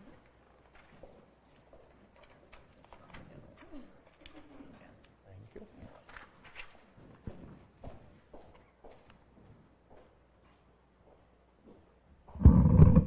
To whom it may concern. As I write this letter, it is with deep regret that I am not able to be there with you all in person. My mother's health is not good, and I am just not comfortable being away from her at this point. However, I am passionate about this project and would still like my voice to be heard. So I've asked Greg and Nick to have this letter read to you in my absence. When Warren and I made a decision to move, we reached out to a few people, letting them know our properties would be available. We were made aware of Greg and Nick's interest in our properties and their charity. I did my research and I looked into their charity. I spoke with both of them on the phone numerous times and even met Nick in person in our home, and I was brought to tears imagining all the people and families that could be helped with their plans. I finally realized why we had expanded our home. You see, Warren and I built our home with plans to start a family there. That didn't work out for us. But when this opportunity presented itself, I knew we hadn't built our home for us. We built it to give back to the community. Now, I have heard there are rumors that Greg and Nick have somehow coerced us into donating our properties to their charity. Please hear me when I say that is the farthest thing from the truth. Something else you may not realize about me is when I was growing up, my mother was the vice president of a drug and alcohol rehabilitation program in Marion. I was made aware at a young age of the devastation, destruction, and grief that substance abuse can cause. I have personally lost friends and almost loved ones to addiction, and I'm sure many of you sitting here can relate. The only thing Greg and Nick want to do is help as many people as possible get clean and go on living happy, healthy, and productive lives with their families and loved ones. Also understand that the unknown causes us all fear. As I have gotten to know and trust Greg and Nick, I promise you that their intentions are not to be feared. Rather, they should be celebrated. They only want to bring about healing and strength to our community. So in closing, I ask you, no, I beg you, to please open your hearts and your community to them. Warmest regards, Michelle Stein. Thank you. Thank you.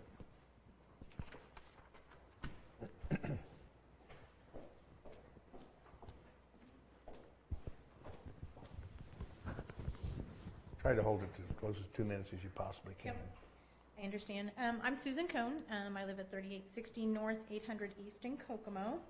I just come to kind of share some of my knowledge with Valley of Grace because it's the same facility. I understand where people are coming from with their concerns and the fears because I was the same way. I live just a short distance from Valley of Grace, and I was very just distraught when I heard that it was coming to that close to my home. Now that they're open, I have a completely different opinion because it was explained to me that these people are there on their own accord. They want to be there. They want help. They want to get out of where they're at in their life. So now that I know that it's their choice, not that they're forced to be there, I think it's a huge difference in the way I feel. They're looking for us for support. They're looking for a hand up, not a hand out. They're not asking you to do this for them. They're there putting the time in, doing it themselves. Addicts that are getting help are not always bad people, just like you've heard from several people. They could be your coworker. They could be the person sitting next to you in church. They could be anyone who's just hit a bad spot or taken a wrong turn. As Valley of Grace is open, we've had no trouble. We don't even know it's there except for the community supporting them. I live right there with the Amish people. They're there helping them. Our churches all embrace them. I volunteer. I go there at least once a month, if not 2 to 3 times a month, supporting breakfast. I always choose breakfast so I can go out and do my normal job. But they're excited, they're positive, and they're hopeful that they can get back on the right track. So all I ask is that, as we're all talking about this, consider if it was your family member, you would want them to have help available. I know I've lost family, I've lost friends. So these gentlemen are here trying to do something positive for our community. 15 Valley seconds. of Grace has been. So I just hope you guys hear that. And helping people is something that we all need to do, no matter who they are or where they're at in life. Thank you.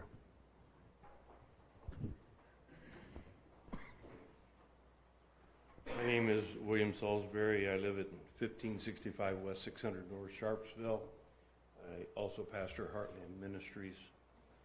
I think it's been a healthy thing for our community to do the due diligence on this. It always concerns me when there are elements of fear and rumor that begin to grab a hold of people's thinking but I think the pursuit of the truth is very, very important.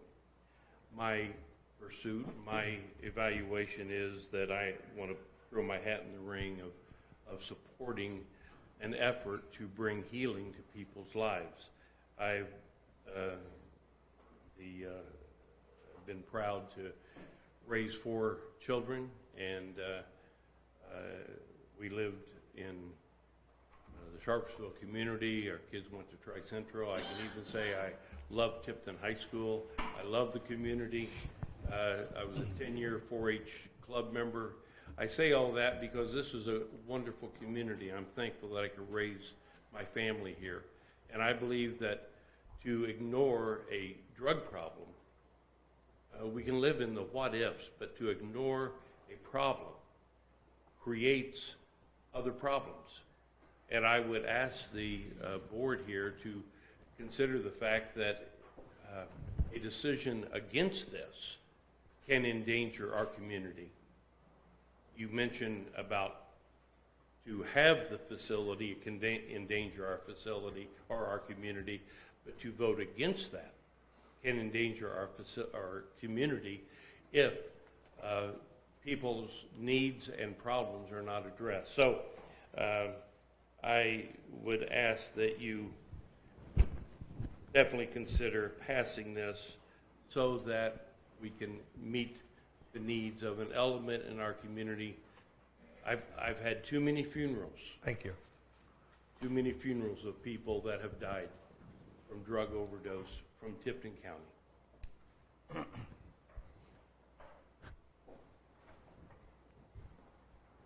Thank you. My name is John Tice, 1507 Fairway Drive, Kokomo, Indiana. I have a couple of touch points that I'd like to talk about as it relates to that. I'm the pastor of the Church of First Congregational Church, who's partnered with Greg and Nick, who have the 2 homes that are right adjacent to our downtown property at 505 West Mulberry Street, 1 block from the Kokomo Rescue Mission.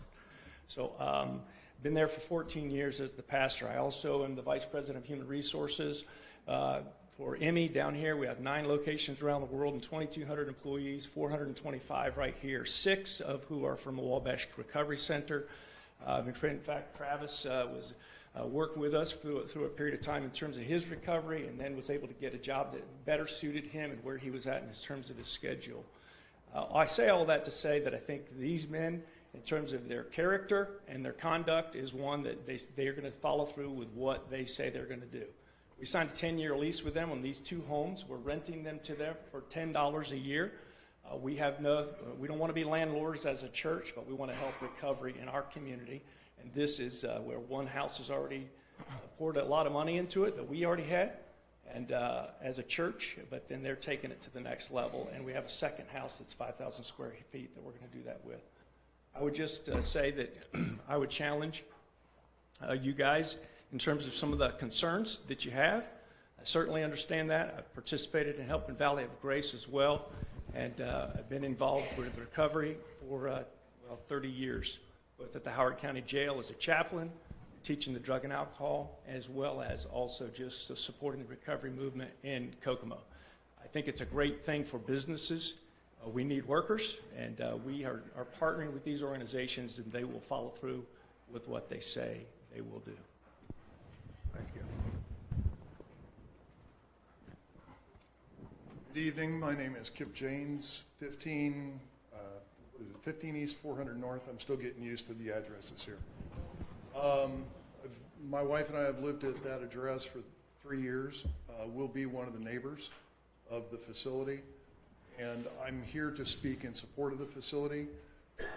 My experience comes from my son, who was a drug addict and was in a very desperate place, went into a facility very similar to what they're talking about. He did 90 days in there, and it helped him turn his life around. That's not to say that he's had a perfect life since then, but it's been a whole lot better than it ever was before. I also know that I work with Celebrate Recovery at Oasis Community Church, and so the people that would graduate from this would very likely come into a group like ours or similar, and that they would get continued support after they leave. We currently, support the people in the community that come to us. And I just wanted to let you know that we're there and we believe in what they're doing. Thank you. Thank you. My name's Chuck Mccoskey. I live in Kokomo, Indiana, 145 Westmoreland Drive West. 2 blocks from my house is the Howard County Jail work release program. I live about 2 blocks from St. Joe Hospital, which residential behavioral treatment center. I've lived in the home that I live in for 25 years, and my children grew up in that neighborhood. My wife and I have been married for 44 years. I've worked with alcoholics and addicts for 40 years. What I want to tell you is that there are no critical incidents in my neighborhood. 0. The critical incidents happened when I worked at General Motors for 30 years as an employee assistance person helping addicts and alcoholics. People taking their lives and overdosing in the plant who needed help. And what I implore you 5 gentlemen, 5 gentlemen here, think about the opportunity that is being presented to this community. I've been in Howard County for almost 70 years working with addicts and alcoholics. I would beg for this opportunity. I want that opportunity because I know lives change. I'm recovering addict and alcoholic for 40 plus years. Don't miss this opportunity, man.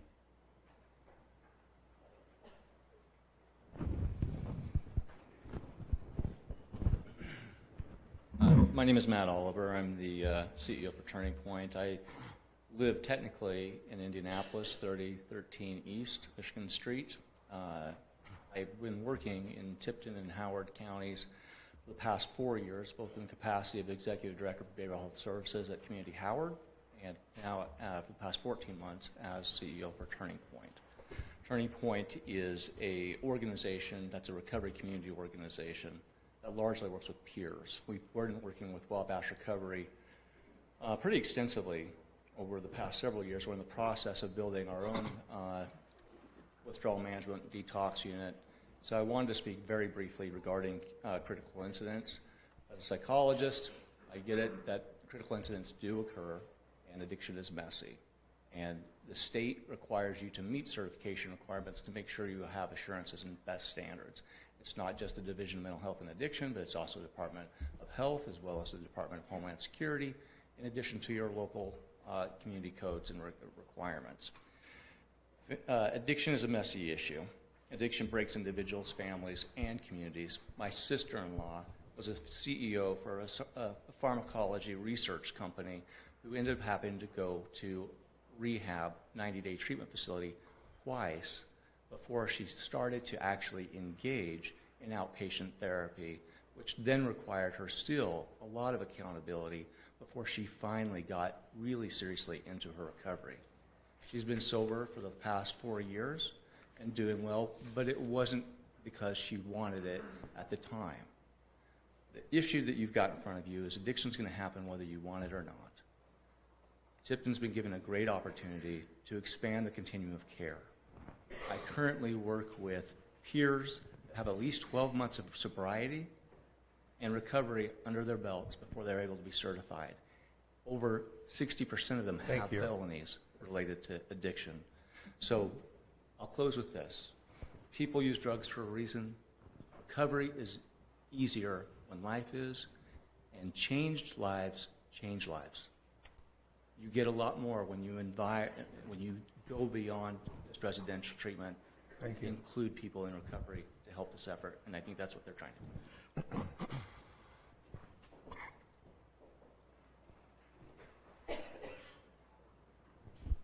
Greg Townsend, 232 Northwest Street. I'm the Tipton County Auditor, and statutorily I'm the Secretary to the Board of Commissioners and to the County Council. I have a letter from Commissioner Klein that I would like to read. Dear members of the Tipton County Board of Zoning Appeals, on May 5th of this year, I became aware of an opportunity for our community that would meet the needs of our community, or of our citizens who struggle with addictions. I asked Mr. Nick Salvato for more information so that I could fully understand the mission of the Hope for the Hurting organization. After careful thought and consideration, as well as touring the property that has been graciously donated by the Stein family for this cause, I believe that the right thing for me to do is to support this venture that will not only help individuals and families who are affected by addictions, but will also enhance the safety of our community. I have tried to understand the concerns that I heard from those who reside in the area. That is why I carefully researched the specifics of the program and the operational controls and methods utilized in the program. I also took into consideration the success of Hope for the Hurting in Howard County. Some of our Tipton County residents have been helped at the facility in Kokomo. Another factor that I considered was that FCA Group and IMMI are so aware that there is a pervasive problem of addiction in the workplace that they are willing to forge a relationship with Oasis Recovery. It is impressive that Oasis Recovery has achieved state certification and has designed a program that will serve individuals in our community who wish to seek help to overcome addictions that detrimentally affect them and their families. After carefully considering the information and speaking with those familiar with the organization, I have concluded that Oasis Recovery LLC would be an asset to our community. Respectfully, Nancy Klein, Tipton County Commissioner. Personally, I would like to say we have a golden opportunity here to take care of needs that exist in our community. If they are not treated, then we have people wandering the streets without the help, and their families are negatively impacted as well. Thank you.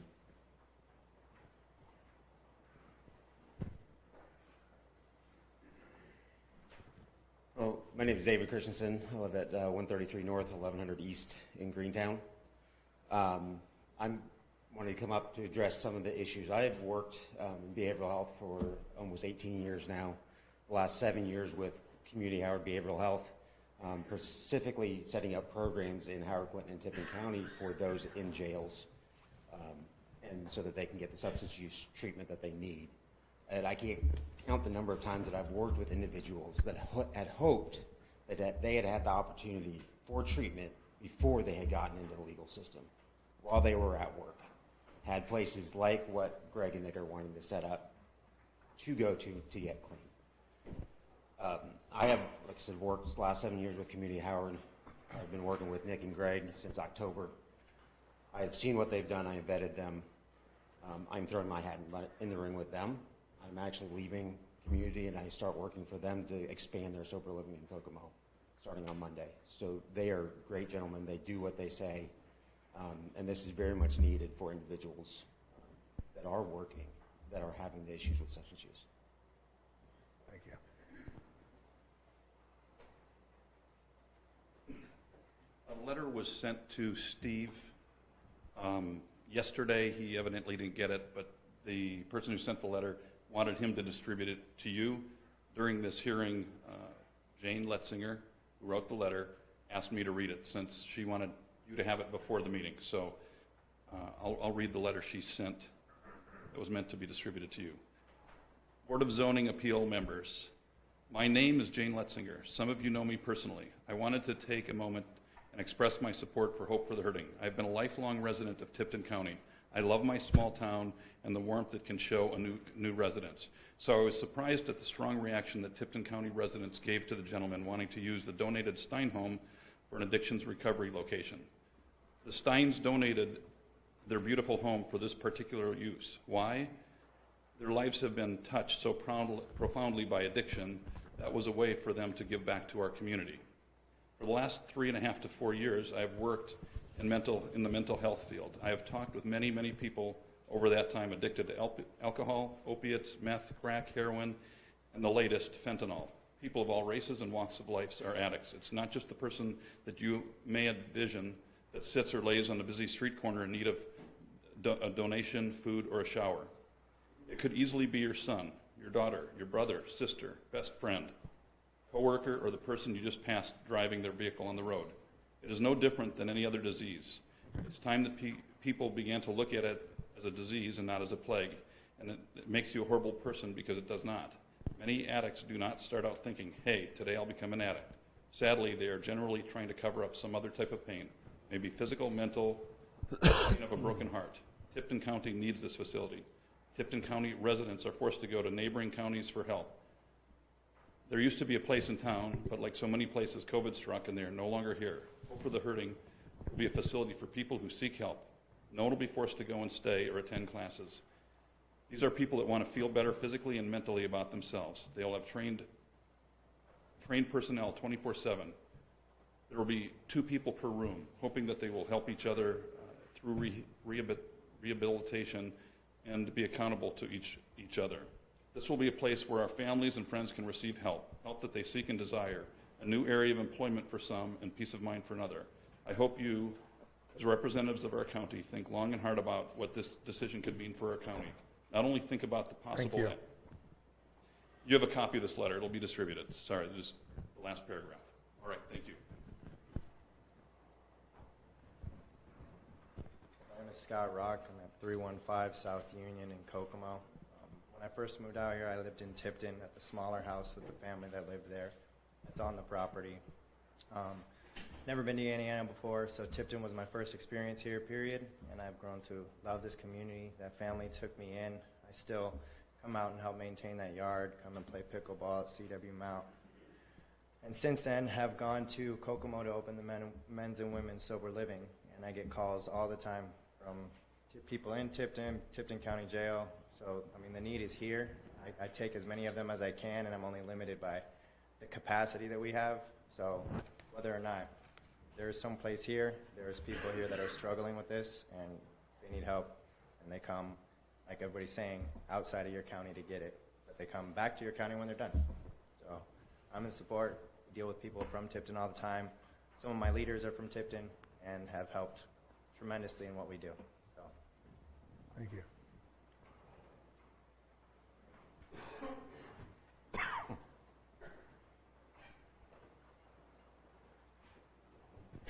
My name's Michael Spears. Address is 484 East, 200 West, Tipton, Indiana. I've been a resident for Tipton, Indiana for all my life. And the first thing I want to say, I want to thank you guys for your support of this community and your service of this community. And every single one of you made great, poignant questions. It shows your wisdom. And all I ask is that just review the facts. Review the facts. I know you guys will. Don't make a rash decision over it. Now I just want to hit you with a little bit of your conscience here. This nation will go halfway across the globe to liberate people. We have an opportunity here to liberate people from drug addiction. And I just want to say I'm for this. And I just want to review the facts. Review the facts. Thank you. Thank you. Is there anybody else support it? I guess we'll open it up for non-supporters. Gary, can I read one Yeah, letter? go ahead. This is a letter we received in the office today, this morning. It's from Gene Nixon, Jeff Ripberger. We did receive it this morning. This is addressed to myself and Ms. Coker in the office. Thank you for the service for the county. I worked many years jobs with the public as well as serving them at the library and the clerk's office, so I have great appreciation for what you do. I'm asking for your kind consideration of some serious concerns I have regard to the proposed Oasis project, which would be within 1 mile of our farmland. I do not know your background or experience with farming, so please forgive me if I sound insulting to your intelligence. That's not hard to do. We are the descendants of over 4 generations of farmers who cleared the land from trees and overgrowth, moved rocks, plowed the ground, sowed the seed, sometimes again and again, fertilized the soil, rotated crops to improve soil, ditched to drain where water stood, weeded by hand, fought the growth of thistle, trapped the varmints that were eating the crops, and drove equipment to harvest by walking behind horses or mules, then on tractors without cabs in the sun and rain. Barns, solos, tool sheds, and homes were built by the family. We gardened and grew our own vegetables, raised chickens, cattle, and hogs. We grew seed corn and soybeans and kept our side ditches mowed, fences repaired, and never allowed weeds to become a problem, especially to our neighboring farmers. We didn't become millionaires, but we paid our bills, enjoyed our peace and quiet, and we're law-abiding citizens. First of all, it is reasonable to believe that those clients who would be living at 2155 and 2449 North 100 East have problems, are not disciplined, and are irresponsible. These traits are dangerous to farming in many ways. Toxic spills into fields or waterways, trespassing, property damage and theft, fire in fields from secretly smoking cigarettes and or negligent acts, menacing or angry runaway clients from detoxing and withdrawal, no guarantees of peace, quiet, and no harm, septic overflow until neighboring ditches, then into fields, lack of agricultural knowledge, inadequate number of competent employees per client number. My dad and mother both sacrificed to invest in ditching and maintenance over the years. We have done all the same. The proposed clientele and employees will not understand the farming community and will not respect it. The likely amount of trespassing alone can and will damage the soil, seed that has been planted in the stages of growth necessary to reach a prosperous harvest. This amount of seed harvested in the fall is our livelihood. Any damage or loss would mean that once a year paycheck may not be enough to pay the medical bills, housing, and or put food on the table. Please carefully consider all of these issues and deny their request to utilize 2155 and 2249 North 100 East for a recovery center. Although we are kind and charitable people, we are opposed to such a facility in our farming community. We feel that such a rehabilitation center would be better suited near city limits with easy access to a hospital, doctor, and other amenities that would be required. Thank you for supporting our decision and your voices in the meeting on June 1st. Anybody else want to speak?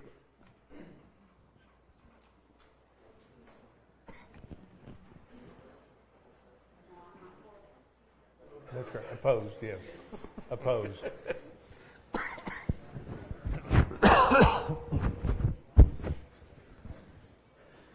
Good evening. My name is Martina Quillen.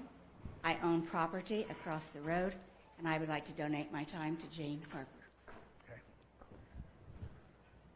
Jane Harper, 285 West, 100 North. This request for a special exception so that a social rehabilitation center may be located in the agricultural zoning district has been contemplated for nearly 2 years. In the most recent months, and especially the most recent weeks, it has concerned me that through public meetings, newspaper advertisements, and mailed publications, the applicants have shifted the focus away from the true purpose of this meeting and the decision that is to result from it. A special exception approval is not about need. It is not about job creation. It is only about land use. A specific thing wanting to be located on a specific parcel. This is a use that is subject to an in-depth review because this board is charged with ensuring that the application meets the 6 criteria. So the decision is merely on whether the application meets all the criteria and nothing else. The applicant has the burden of presenting sufficient evidence to support a favorable finding on each condition stated in the ordinance, and none of those requirements have anything to do with whether there is a need for such a facility or how many jobs it may create. Community support is also not one of the criteria. Citizens wishing to speak in opposition to this special exception request are not responsible for proving that the criteria are not met. They may have many facts that indeed do prove their position, but they bear no burden of proof. The use that is being requested is already not universally allowed by our zoning ordinance, so the citizens do not have to prove that it shouldn't be allowed. It is only allowed upon proof by the applicant and by your authorization that all 6 criteria are met. Zoning ordinances regulate land use. They do not promise citizens that they will never have any neighbors, Thank that you. they can forever. Give everybody 2 minutes. Oh, you get 4 minutes. that they I'm can sorry. forever have an unobstructed view of the landscape. But what they do promise citizens is a set of laws designated to promote the health, safety, and welfare of all citizens by preventing incompatible land uses, and that the permitting of where things go is done responsibly. A special exception is not suited to all locations in a zoning district because some uses simply don't fit within the existing environment. We are all here for only one reason. Oasis Recovery did not choose this location to establish a detoxification facility because they believed it to be the best location for such a place. We are here because the properties were gifted to them. I am certain the Steins were unaware of the criteria that needed to be met in order for this land use change to be legally approved. In closing, I simply ask that in your deliberations and examination of the application and whether the applicant has met the 6 criteria, to also acknowledge the purposes that are stated in Section 103 of the 2008 Tipton County Zoning Ordinance, signed into law by the Commissioners. The purpose of this ordinance is intended to encourage the growth and development of the county in accordance with the Tipton County Comprehensive Plan to promote the public health, safety, comfort, and general welfare, and to plan for the future development of the county to the end that residential areas provide healthful surroundings for family life. And as an ending note, Mr. Powell, you did ask about the medical staff that would be on site, and I do find it rather presumptuous that a medical staff has already been hired before the special exception has been approved. Thank you. Thank you. Hi, Kyle Colbert, address 2540 North, 150 East, and I yield my time to David Colbert.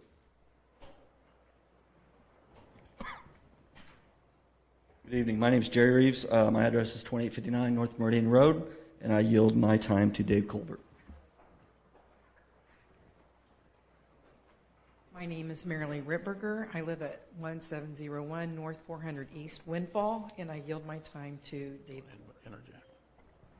Mr. Chairman, it's not cumulative how many people get up. It's whether they've got new information to present or not. We do need to give them a reasonable amount of time to present. It may be reasonable if they're saying they want to yield their time to let somebody have more time to do Right. that. But it is not a procedural ploy to accumulate minutes. Can't just keep giving them 2 more minutes? You decide. You're the chair. Okay. They said you always had, so I didn't know any different. I'm sorry. So what do you think? I'll give you 5, 6 minutes. Okay. As long as it's not Redundant. rebuttal. Yep, You know, okay. Redundant. Well, my name is Dave Colbert, and I live at 2540 North, 150 East, and I'm a half a mile from the facility. And again, this is not a debate whether this community does or does not need this type of facility, or whether this is a good organization or not. The question tonight is, are these 2 single-family dwellings, are they to be converted into an addiction detox facility for 30 or more people? And does the applicant meet all 6 of the requirements? And I've studied the 6, and I personally feel they fail on 5 of the 6, but I'd like to deal with 3. First is criteria B. The use shall not involve any element or any condition that may be dangerous, injurious, noxious to any property or persons. I'm going to give you 4 personal reasons I feel about this that I don't think they follow it. That's Tori, Lexi, Maddie, and Addie. That's my 4 granddaughters. And for me to think that these girls are going to be playing in my backyard and these individuals will be less than 2,500 feet away from them makes me sick to my stomach. Now, I am 2,550 feet from their back door to mine. That is less than a half a mile, and that is less than a 10-minute walk across the field. So when we talk about security, what do we know? We know there's not going to be a fence and no gates. We know there's really not going to be security 24/7. There's going to be cameras and beepers on the door, but that's not security, gentlemen. We know that these individuals will have the opportunity to be out on the facility at times. We know that moving from detoxification of heroin, cocaine, methamphetamines, opiates, and alcohol is a tough process, mentally, physically, and emotionally. And it will cause individuals to act and behave and do things they would not normally do. And I still believe, even though we talk about background checks, that there will be questionable individuals here, maybe with past misdemeanors, past felons, maybe past sex offenders. Gentlemen, any of these individuals could leave that facility and be on my property in minutes, and they could be looking for transportation, money, weapons, or take someone hostage if that's their goal. And it could easily commit bodily harm to any person that stood in their way. So I feel that because of this lack of security for my family and my neighbors, that they do not meet the criteria in Section B. In addition, I'd like to speak to criteria C and E. And we've talked about this tonight, but the detox facilities clearly do not meet site orientation or parking. Now, we keep hearing they'll do whatever it takes. But when we look at the south facility, it's a large facility, possibly 20, 30 people, and then all these employees. Now, they say, well, we'll fix the site plan. But gentlemen, they turned in a site plan to you and only had 12 spots. If you look at Table D, they must follow Section J, which is 1 spot for every 3 beds, 1 spot for every doctor, 1 spot for every individual working there. That gets you up to 20 spots they will need. And this comes with problems. First off, the site plan only showed 12. Second off, the site plan that showed the 12 are over the septic field. It was brought up a little bit ago. I have a picture of the septic field here that was given to it, that was passed down from the original builder owner. And you can see when you compare it, the parking plan is right on top of the septic field. Now, they've had 2.5 years to fix this, and it's still, they don't know where they're going to put 20-some spots. We have the north facility. They didn't even do a site plan for that location. So you have a south facility with not enough spots. You have a north facility with no spots at all in their site plan. You have a south facility that the site plan parking is over a septic field. So there are lots of problems when we look at this section as far as the orientation issues and the parking issues. It appears they have very little space to move or expand and not enough parking to sufficiently meet the minimum standards that are in your ordinance. The only way to do this would be destroy the entire front yard, which then would disrupt the natural beauty and orientation of the property to the environment of the neighborhood, which is criteria D. So as we come to the original question, it's not a debate whether the community needs it. It's not a debate whether these are good people. The question is, these 2 homes were built as single-family dwellings. Yes, one of them was largely expanded. I understand that. But it was still a single-family dwelling.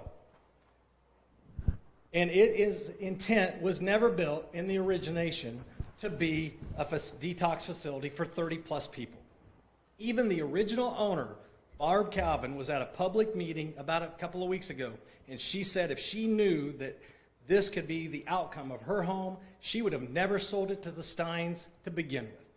So therefore, due to the lack of safety in criteria B, and because of the inability to meet site orientation and parking requirements laid out in criteria C and criteria E, it is my appeal that this governing body reject this request for special exception for zoning for Oasis because of these 3 criteria.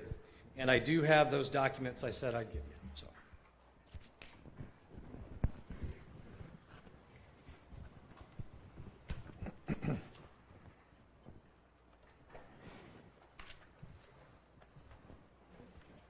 Thank you.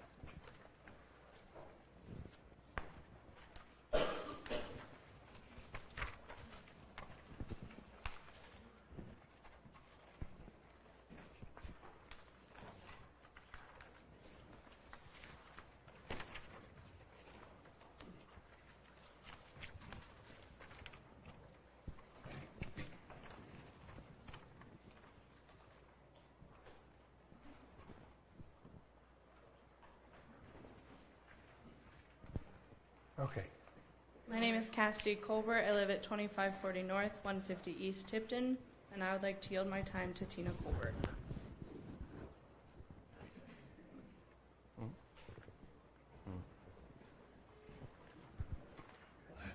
Hi, I'm Mike Hines. I live at 2262 East, 200 North Windfall.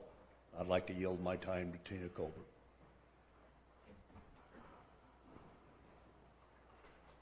My name's Todd Ritberger. I live at 930 North Independence Street, Windfall, Indiana, and I'd like to yield my time to Tina Colbert. Hi, my name is Lisa Ferguson, and we live at 2275 North State Road 19, and I'd like to donate my 2 minutes to Tina Colbert.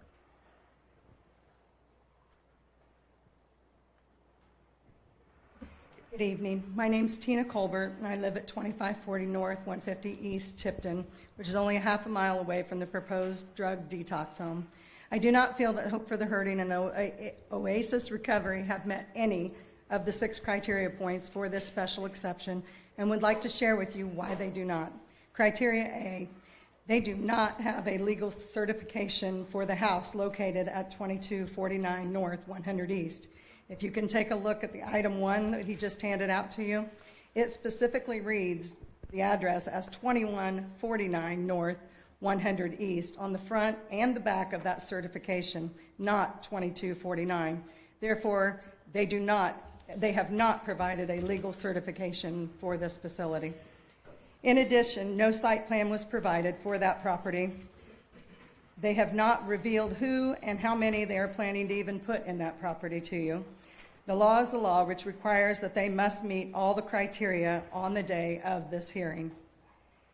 They are not licensed, only certified. There is a difference. The county ordinance states they must be licensed, not certified, by a Department of State or local government as stated in Article 3, page 7, and their certification is only a temporary one. They are still awaiting accreditation.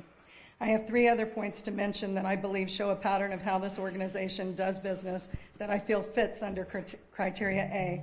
If you will take a look at the front and back of item 2, Hope for the Hurting was suspended from doing business by the state of California for 2 years by the Franchise Tax Board from September 4th, 2018 to August 2020.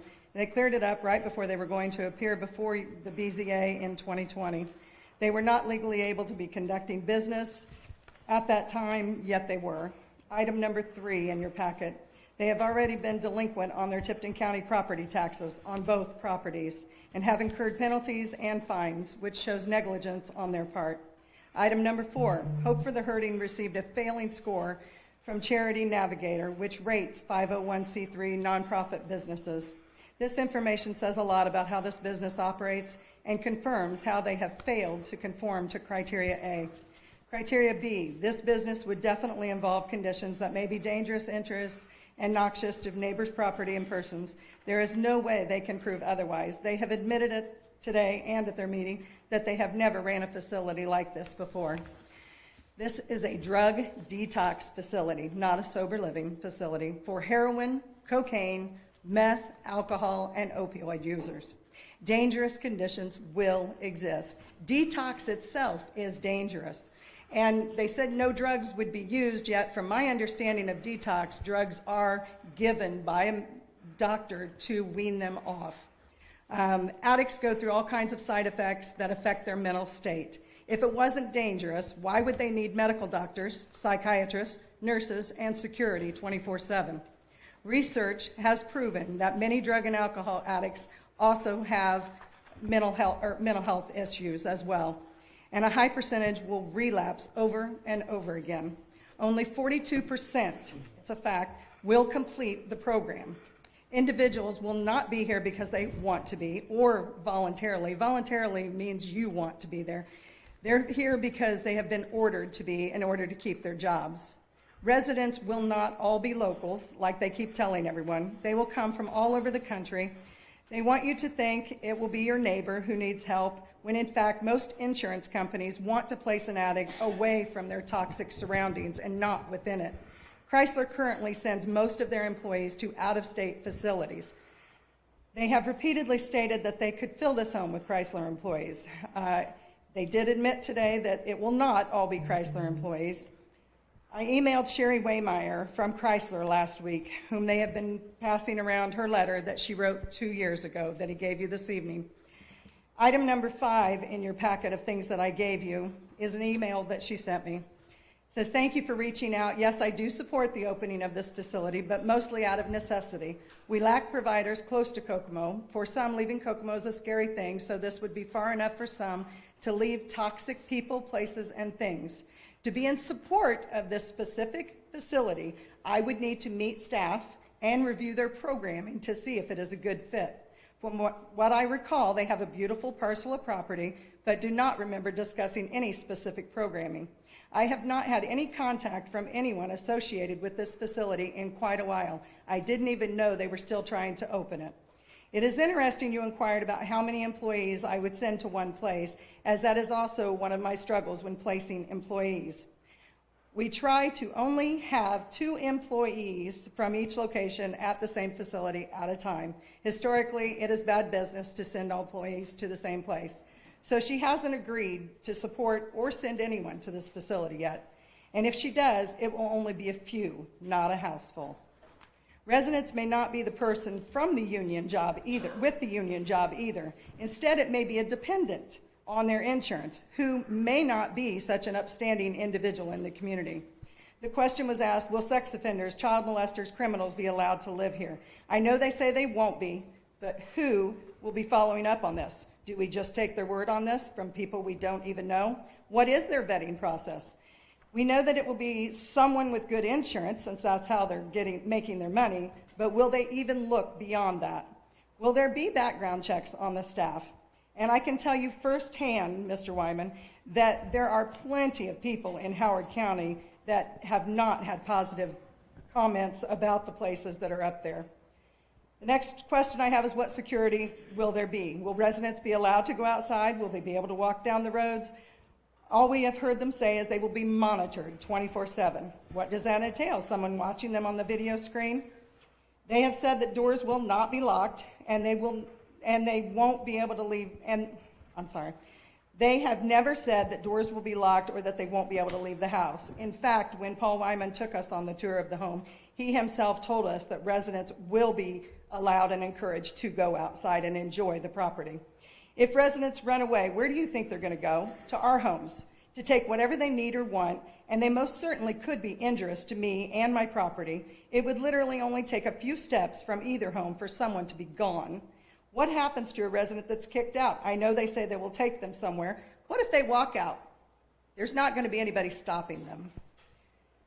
We won't feel comfortable and safe to go for walks or bike rides in our neighborhood anymore. Our roads are lined with fields that someone could be hiding in. Neighbors will never feel comfortable to allow their children and grandchildren to run around like they are able to do now. There are many of us within a 2-mile radius of the house who have very small children and grandchildren. With regards to the safety of the residents, they stated in their public meeting at Heartland Church that they are not concerned with the response time of first responders, which will be approximately 20 minutes. This indicates their lack of care and concern for the welfare of their own residents, as proof in the research that I have done that drug detox is very dangerous. Many have heart attacks, many have seizures, many go through a lot of it, and the need for an ambulance is very high. Thank you. Also feel that they failed criteria C, and I'll give you another minute. If you need it. Last thing is property values, and I have a letter from a realtor to whom it may concern. I am writing this letter to express my concern for the residential homes that will be adjacent or close to this proposed social rehabilitation center. In my professional opinion, and being a 25-year veteran in the real estate industry, this drug rehabilitation center will cause a massive negative impact to values of the homes by at least a 10 to 18%.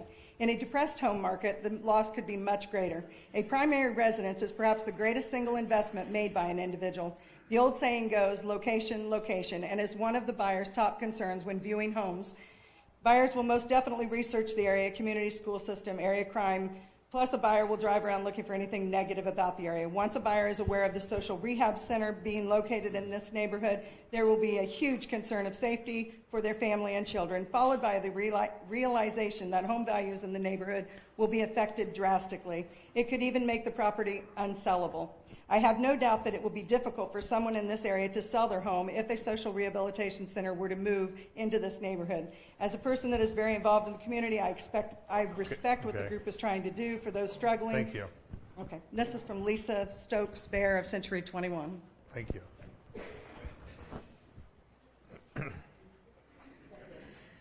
My name is Jane Cohen, and I live on 2668 West, 200 North.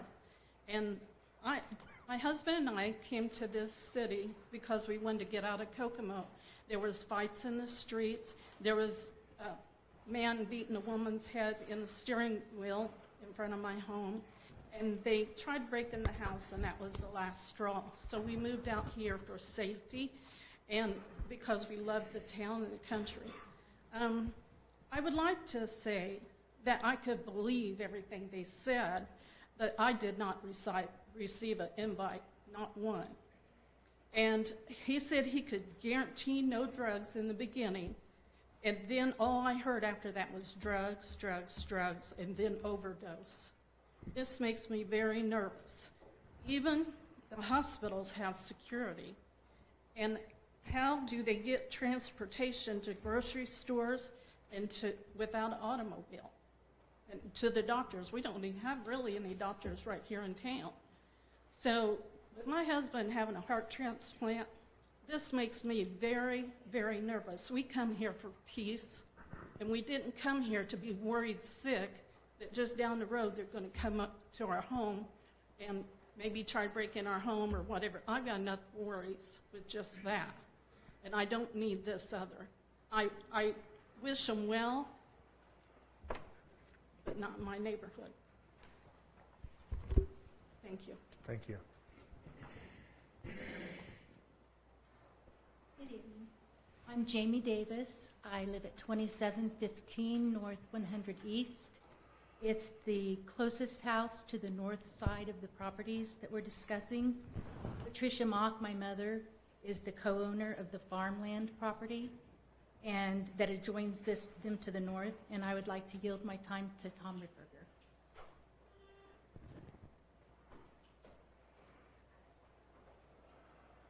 Hi, I'm Tom Ripperger. My address is 1701 North, 400 East Windfall. I currently farm the fields to the west and directly to the north of the proposed detoxification facility. Tonight I would like to speak about Criteria D of the special exception requirements. I believe this special request fails Criteria D.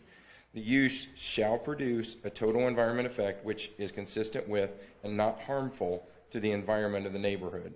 Mr. Wyman's answer to this on his application was, this property will retain the beautiful residential setting that it currently has. The beauty of this property as it is will provide a great environment for individuals who are in recovery. Neighbors will not see any change to the beauty of this property as it currently is. The truth is that neighbors will see a change. The property was built as a single-family residence, and the land is zoned for single-family residence. No single-family residence in our neighborhood has a driveway with 17 to 20 striped parking spots. This facility in the midst of the rural ag area. So, as a farmer in the area, on a regular basis, I'm in the fields throughout the year. So, and I feel like there's an added risk for liability and other issues with this facility being next to all the properties.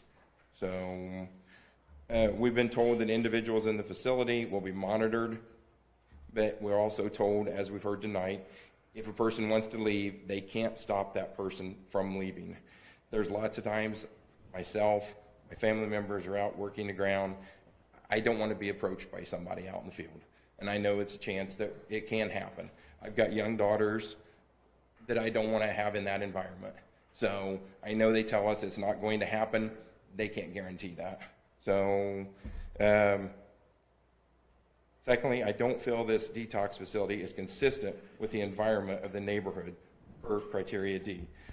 If this property is passed and becomes a social rehab center, what happens to it later on if they go out of business and they've put all this money into it? What will happen to the facility at that time?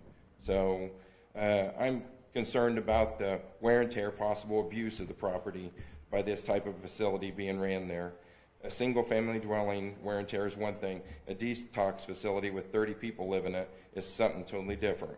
Over the past several months, I have on several occasions had to pick up a lot of trash out of the field and stuff blown from their property. So there was only one couple living there at the time, so I can't imagine what problems I may have if they have 30-plus people living on the property. So I have serious concerns about other issues, about people being in the fields, about injury to crops, so about more trash, more problems, more traffic. So I know they say traffic won't be an issue. You can't add all these jobs and all these people and not have more traffic. So I've got some pictures here showing what the back of their property looked like. So at this time, I'd like to say it does not meet criteria G, and I think that their request should be denied. So.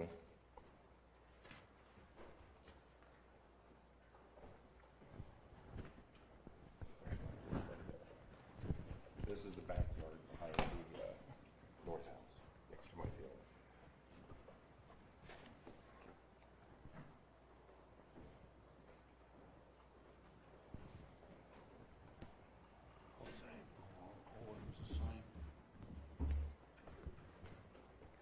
Hi, I'm Keith Willis. I'm at 237 East 200 North, which I can walk to the front of my property and see the dwelling that we're discussing tonight.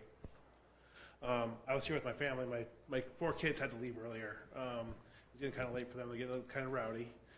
But as you can see, my oldest is 5 years old, and I think having this facility is an extreme danger to them. One, because of the traffic that is going to be increased on that road. Right now, I see more tractors than I see cars going down that road, and that is the way I would like to keep it. That is why I bought this property. We purchased this property in the middle of April, and I'm sitting here listening to the gentleman talking about how they sent out all these notifications. I received nothing. I had one sheriff's department stop out saying that, hey, we might have some sort of, get together to talk about what this facility is. So you'll be notified later, but we never received anything. No certified letter, no nothing. So in terms of reliability on what the gentlemen are saying, I can't say they did all of their research and making sure that all the houses around that facility were notified. So I hear a lot of talk about the security system that they had on there. And we're talking about how is this going to impact the properties around? I am now going to have to install a state-of-the-art facility, state-of-the-art security system in my home too. So that's damaging my property. That's damaging my income. I'm going to have to keep this monitored because this is coming into the neighborhood. And when you start doing stuff like that, it's devaluing your property. I did some research prior to coming here, and I heard it mentioned before, but there's a society for real estate that did a study on it. It does devalue your property anywhere from 8 to 17%. Thank you.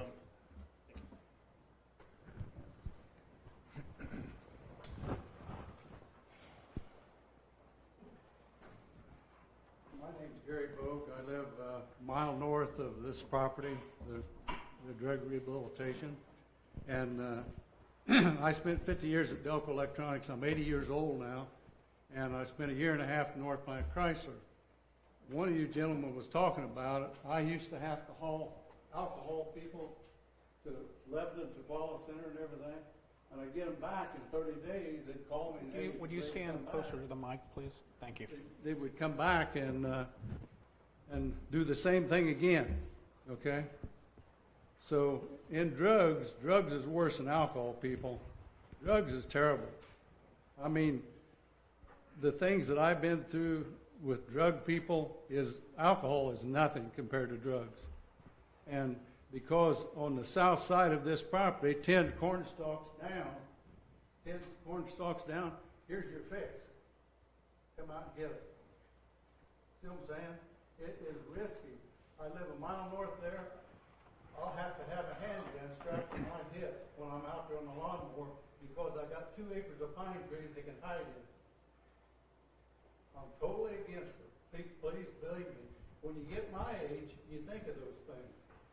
And when they need a fix, they're gonna get a fix somewhere, somehow. You know, I'm sorry. But that's the way that drugs work, okay? Thank you. Thank you.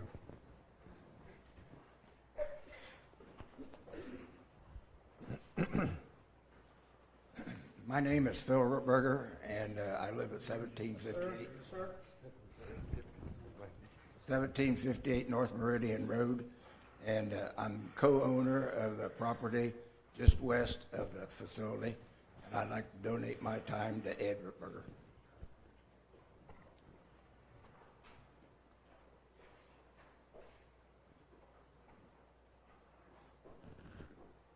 Good evening, gentlemen. My name is Ed Rutberger. I live at 464 East, 200 North, which is just 1/2 mile west of this proposed detox facility. And I own land that butts right up to the front of the property. The only thing that separates it, the road. I would like to speak tonight specifically to Criteria B and Criteria D of the Special Exemption Ordinance. First, I feel that this special exemption request clearly fails Criteria B. I have lived in my current home and the home just north of this proposed property for over 80 years. I have never felt fear and concern for myself or my family as I do now with the possibility of the introduction of this facility. I work outside on my farm and property most days. If it's nice, I like to be outside, or I'm out in the field helping Tom.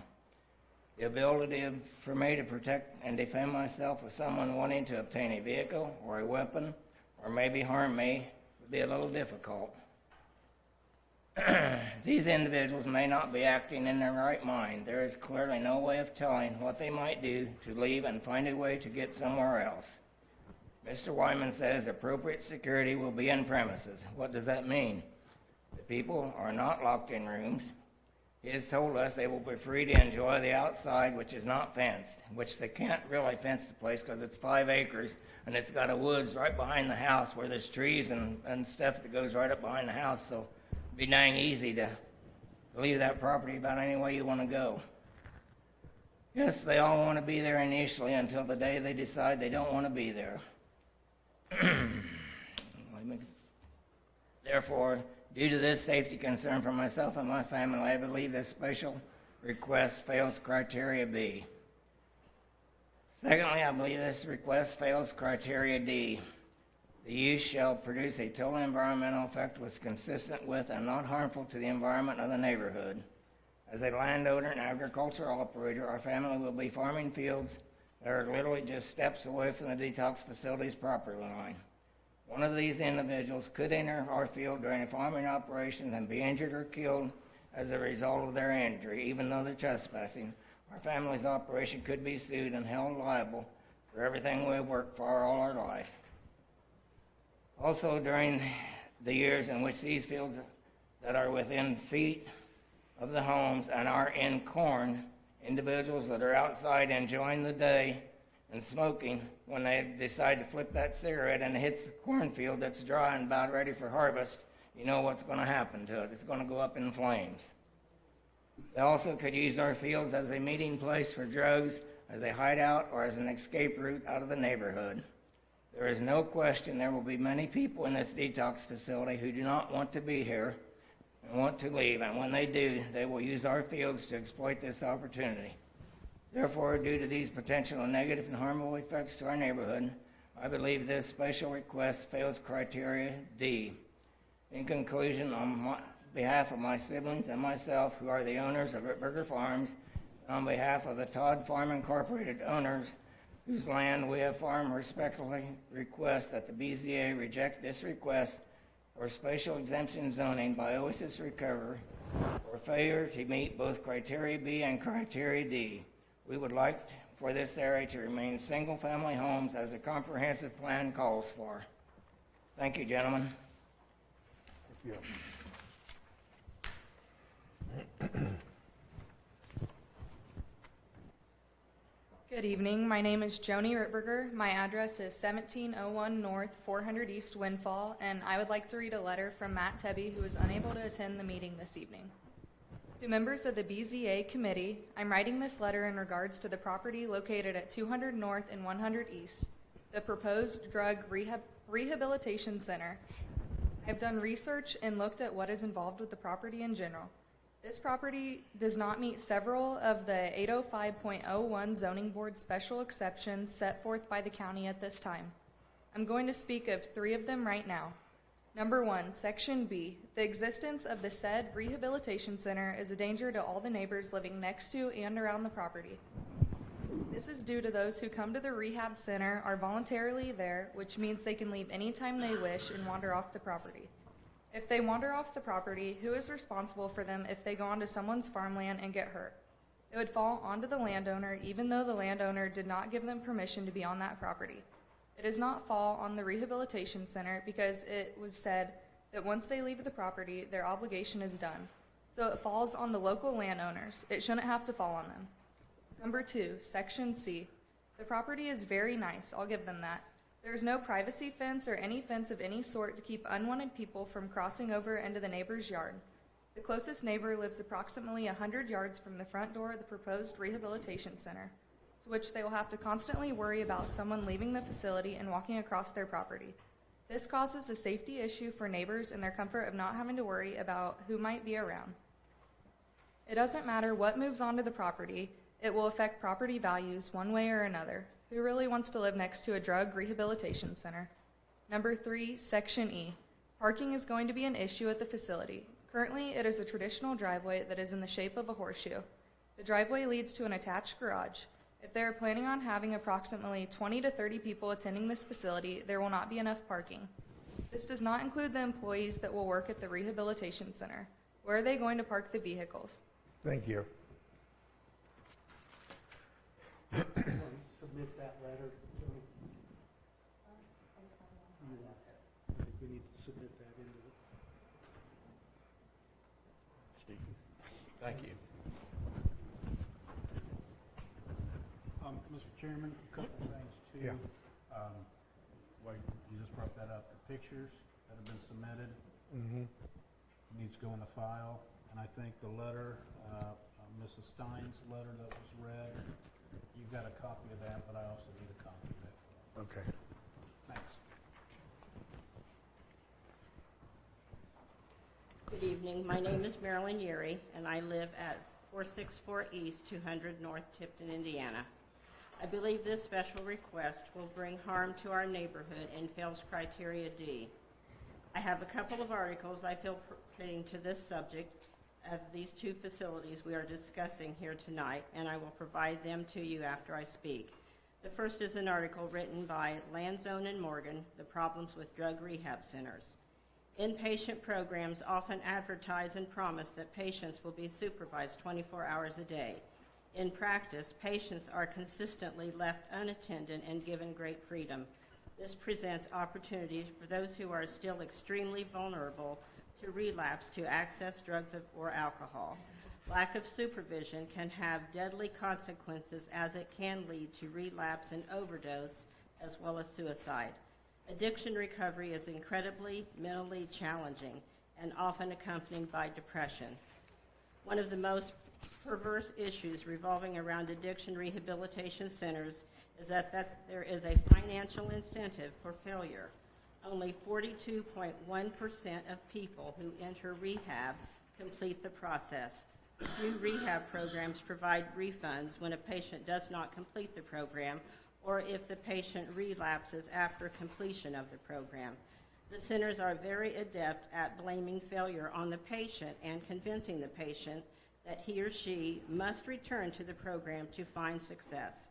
This, of course, gives rehabilitation operators the opportunity to charge the outrageous admission fees again and again. The second in information that was taken from an article in the Denver Post by Christopher Osher. All the addiction is fueling a surge in treatment facilities with as many as 14,000 currently operating in the nation, generating $35 billion in profits annually. That is so much fraud in the industry that its regulations frightening. I believe that this detox facility will bring harm to our neighborhood, and I ask that you deny this exception. Thank you. Thank you. My name is Rhonda Janeskowitz. I live at 2919 North, 200 East, Windfall, Indiana. I yield my time to Walter Janeskowitz. My name is Walt Janeskowitz. I live at 2919 North, 200 East. I've been a resident of Tipton County since 1986. I provide the board members here today with 4 exhibits that provide insight into how Hope for the Hurting, the organization itself, fails to meet and will fail to meet Part B of Article 8 of the Tipton County Zoning Ordinance. Exhibit A is their 2019 IRS Form 990. It provides information as to how they use their money. Exhibit B is the Cherry Navigators Organization's scoring card. I don't plan on addressing the actual score. I want to look at the individual aspects themselves. And then Exhibit C has already been submitted, so I left it with my packet. You already have a copy of the parking spaces, but it speaks to an issue that I would wish to address here tonight. Exhibit D is the mission statement for Oasis that I found online versus a mission statement of a sanctioned Chrysler UAW EAP program. Bottom line up front, gentlemen, I contend this evening that this organization, Hope for the Hurting, has a proven track record that they lack the administrative, the logistical, and the operational structure to break into a new area of ministry that would require bringing on a full-time staff for the first time in this organization's history.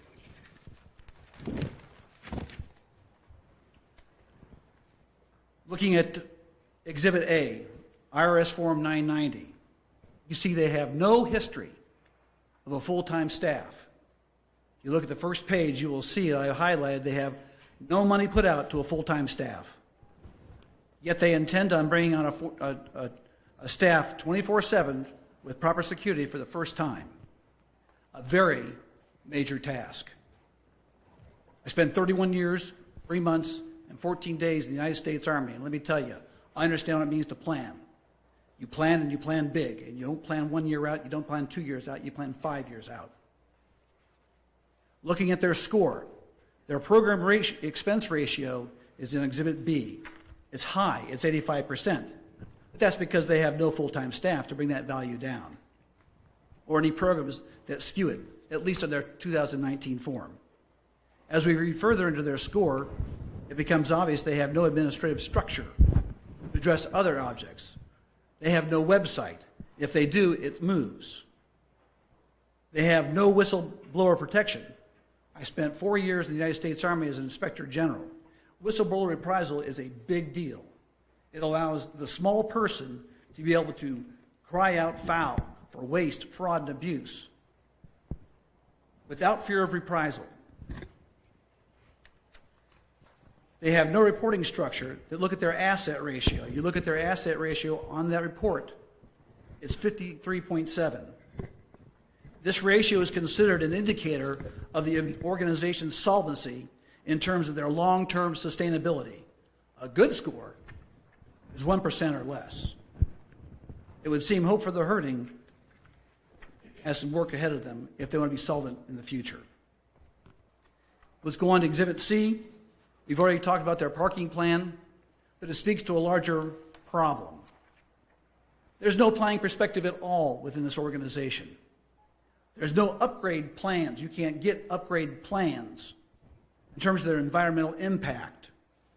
What's this staff and clientele going to do? Are they going to mow the trees down so they can put up their new septic system? And what about their kitchen upgrades? I spent a year and a half over in Iraq helping to move the Iraqis in charge of the bases over there. And they had to follow certain FDA rules in order to establish kitchens that could feed soldiers. Thank you.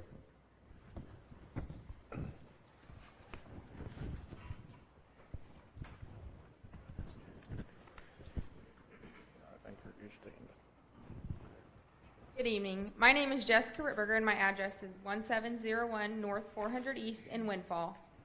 I'd like to talk tonight about Criteria D. As previously mentioned, the quality of life for neighbors will diminish. We will be fearful for our safety. As a woman in a male-dominant industry, safety is a top priority. I help my dad farm. I will never be comfortable to work in the fields that surround these properties alone, with the detox facility for 25 to 30 men fairly close. We will also be fearful for the visitors who will be traveling to this facility, as mentioned, possibly in the middle of the night, on our roads, who could be high, drunk, or impaired in some way. I'd like to share an article from the Denver Post. A lucrative industry of rehab centers is sprouting up in exclusive, wealthy suburban neighborhoods, often without the benefit of any state oversight or inspections. John Allen rented his luxury home outside of Denver to a drug rehab center.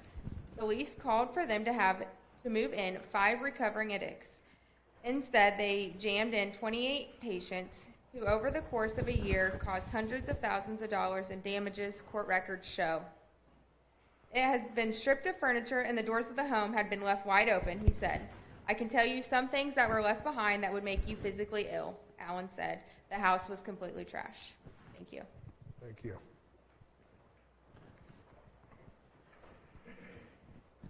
Good evening. My name is Jacob Rittberger. My address is 1701 North 400 East Windfall. First, I'd like to talk about criteria B, and I think it fails to meet this, and I am a farmer. I just graduated college, came back to farm with my family full time, and in the near future I plan to get married, have kids, God willing, and I just don't want to have my kids around and not have the security. And as we already all know, there's not much of a security system besides cameras. So, and then regarding criteria E, in section 103.02, to lessen or avoid congestion in the public ways, as we all know, additional parking means additional traffic on the roads. And with 30 cars, or with 25 to 30 people working each shift, that's up to 90 cars a day going down the road additionally. And when you take tractors down the road, that road all the time, I mean, that's going to be a big hazard and big waste of time pulling over all the time. So that's all I got. Just respectfully ask you to deny this request. Thank you. Thank you.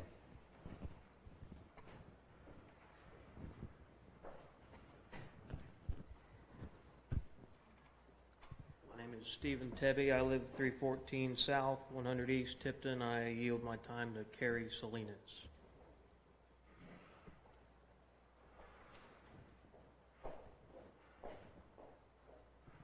Good evening. My name is Carrie Salinas. I live at 5300 East, 200 North Windfall.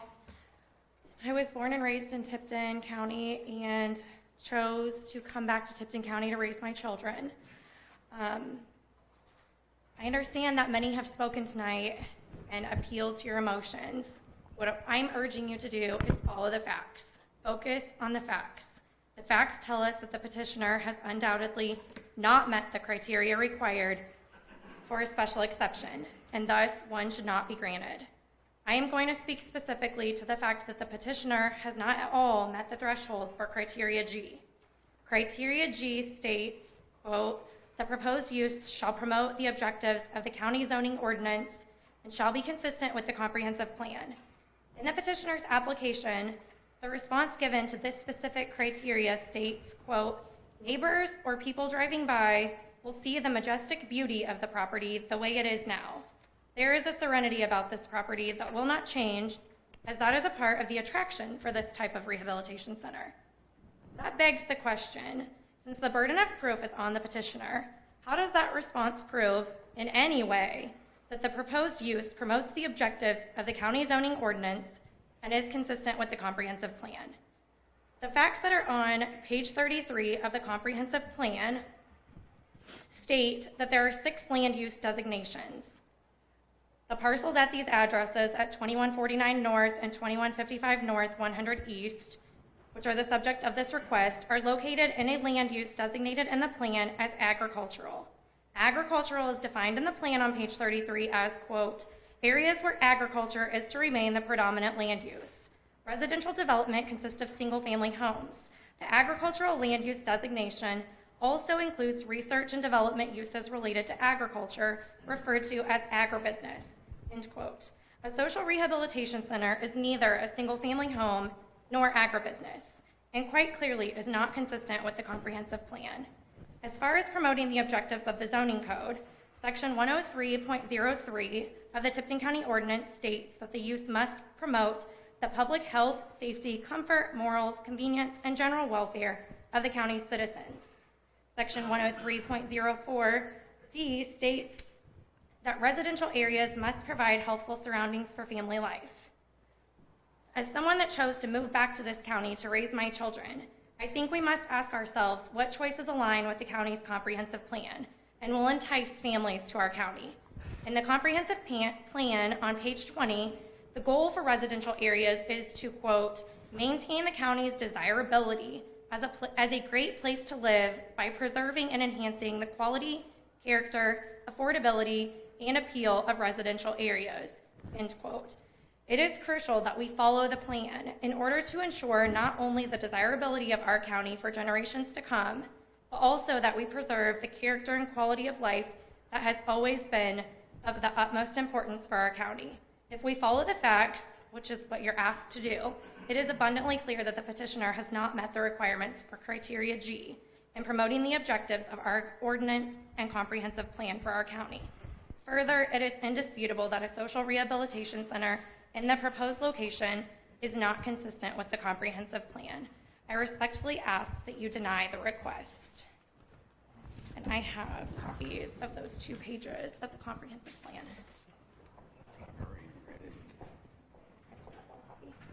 That's okay.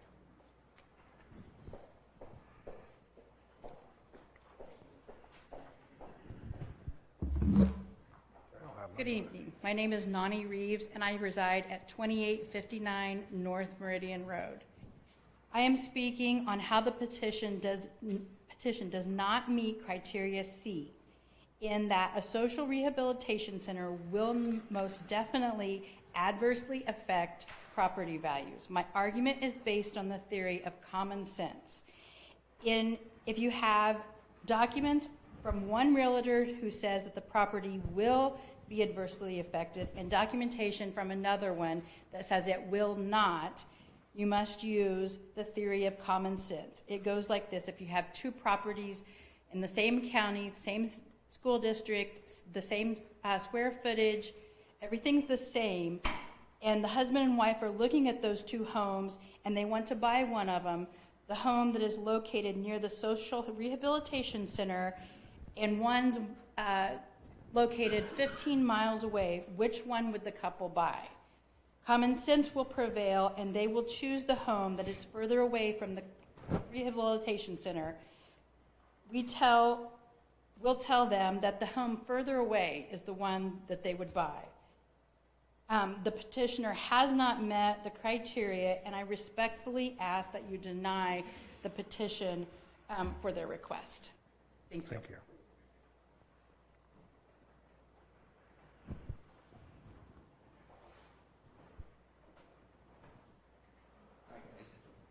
Tim Rittberger, 479, 350 East, Windfall. I'm going to yield my time to Pete Schran.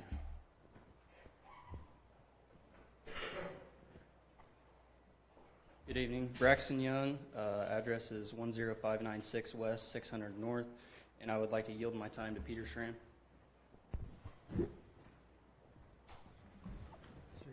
Good evening. I'm Peter Schramm. I reside at 1554 North, 100 East, Tipton. I'm about a half-mile south of their proposed rehabilitation center. Tonight I'm speaking not only on my behalf, but on behalf of 373 petitioners that signed a petition that specifies the criteria listed for the special exception and the reasons they feel they do not meet that. These are neighbors and citizens of Tipton County. Again, the points reference the 6 proposed criteria and the reasons we feel that they fail to meet those requirements. Burden of proof lies with the petitioner to prove that they meet all criteria within that special exception. So I'm here to share concerns on why we feel they don't meet that criteria, so I'd just like to kind of rehash some of the things that we heard this evening. Criteria A, You know, does certification mean the definition of being licensed? I think you need to ask yourself that. Do they have a large enough septic system? I think we know that's not true. But have they even taken the time to think about where that would be laid out or proposed a plan? I sure haven't seen one. Criteria B, cause any condition that may be dangerous or injurious. I think a lot of the residents have concerns about that.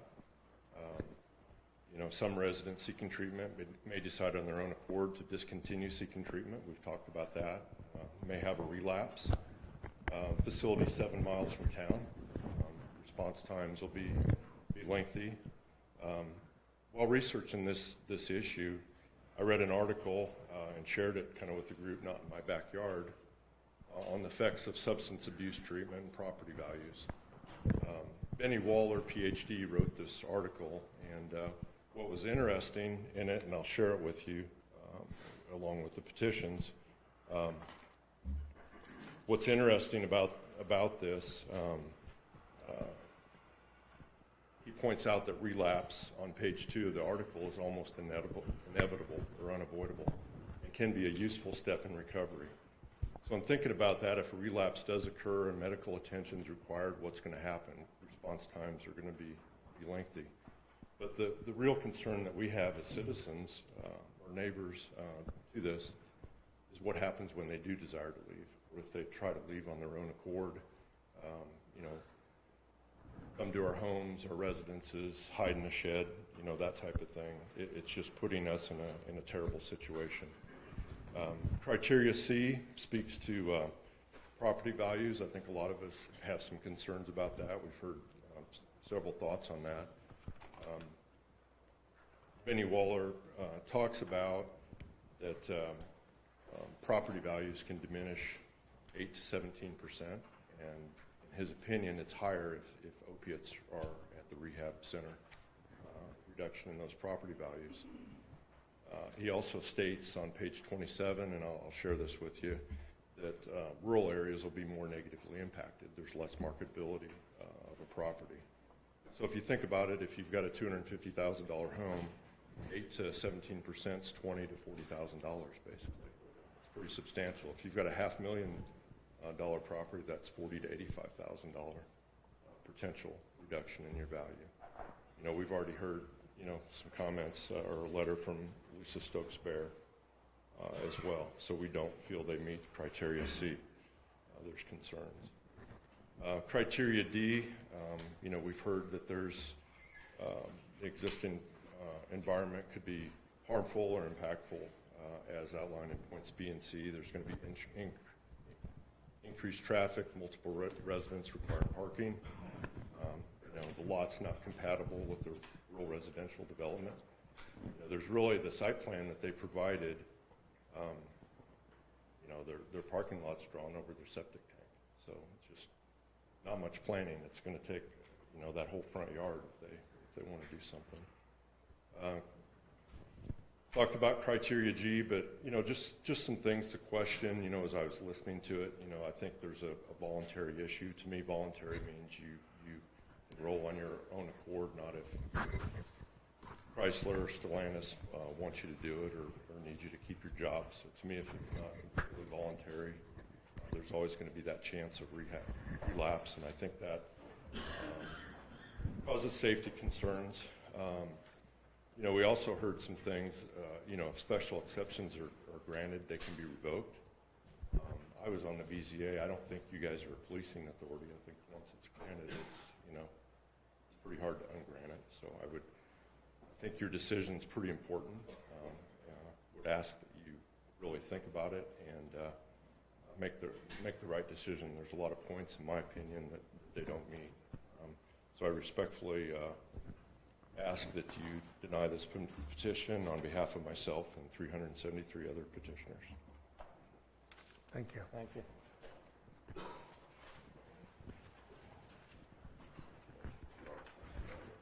Great, thank you.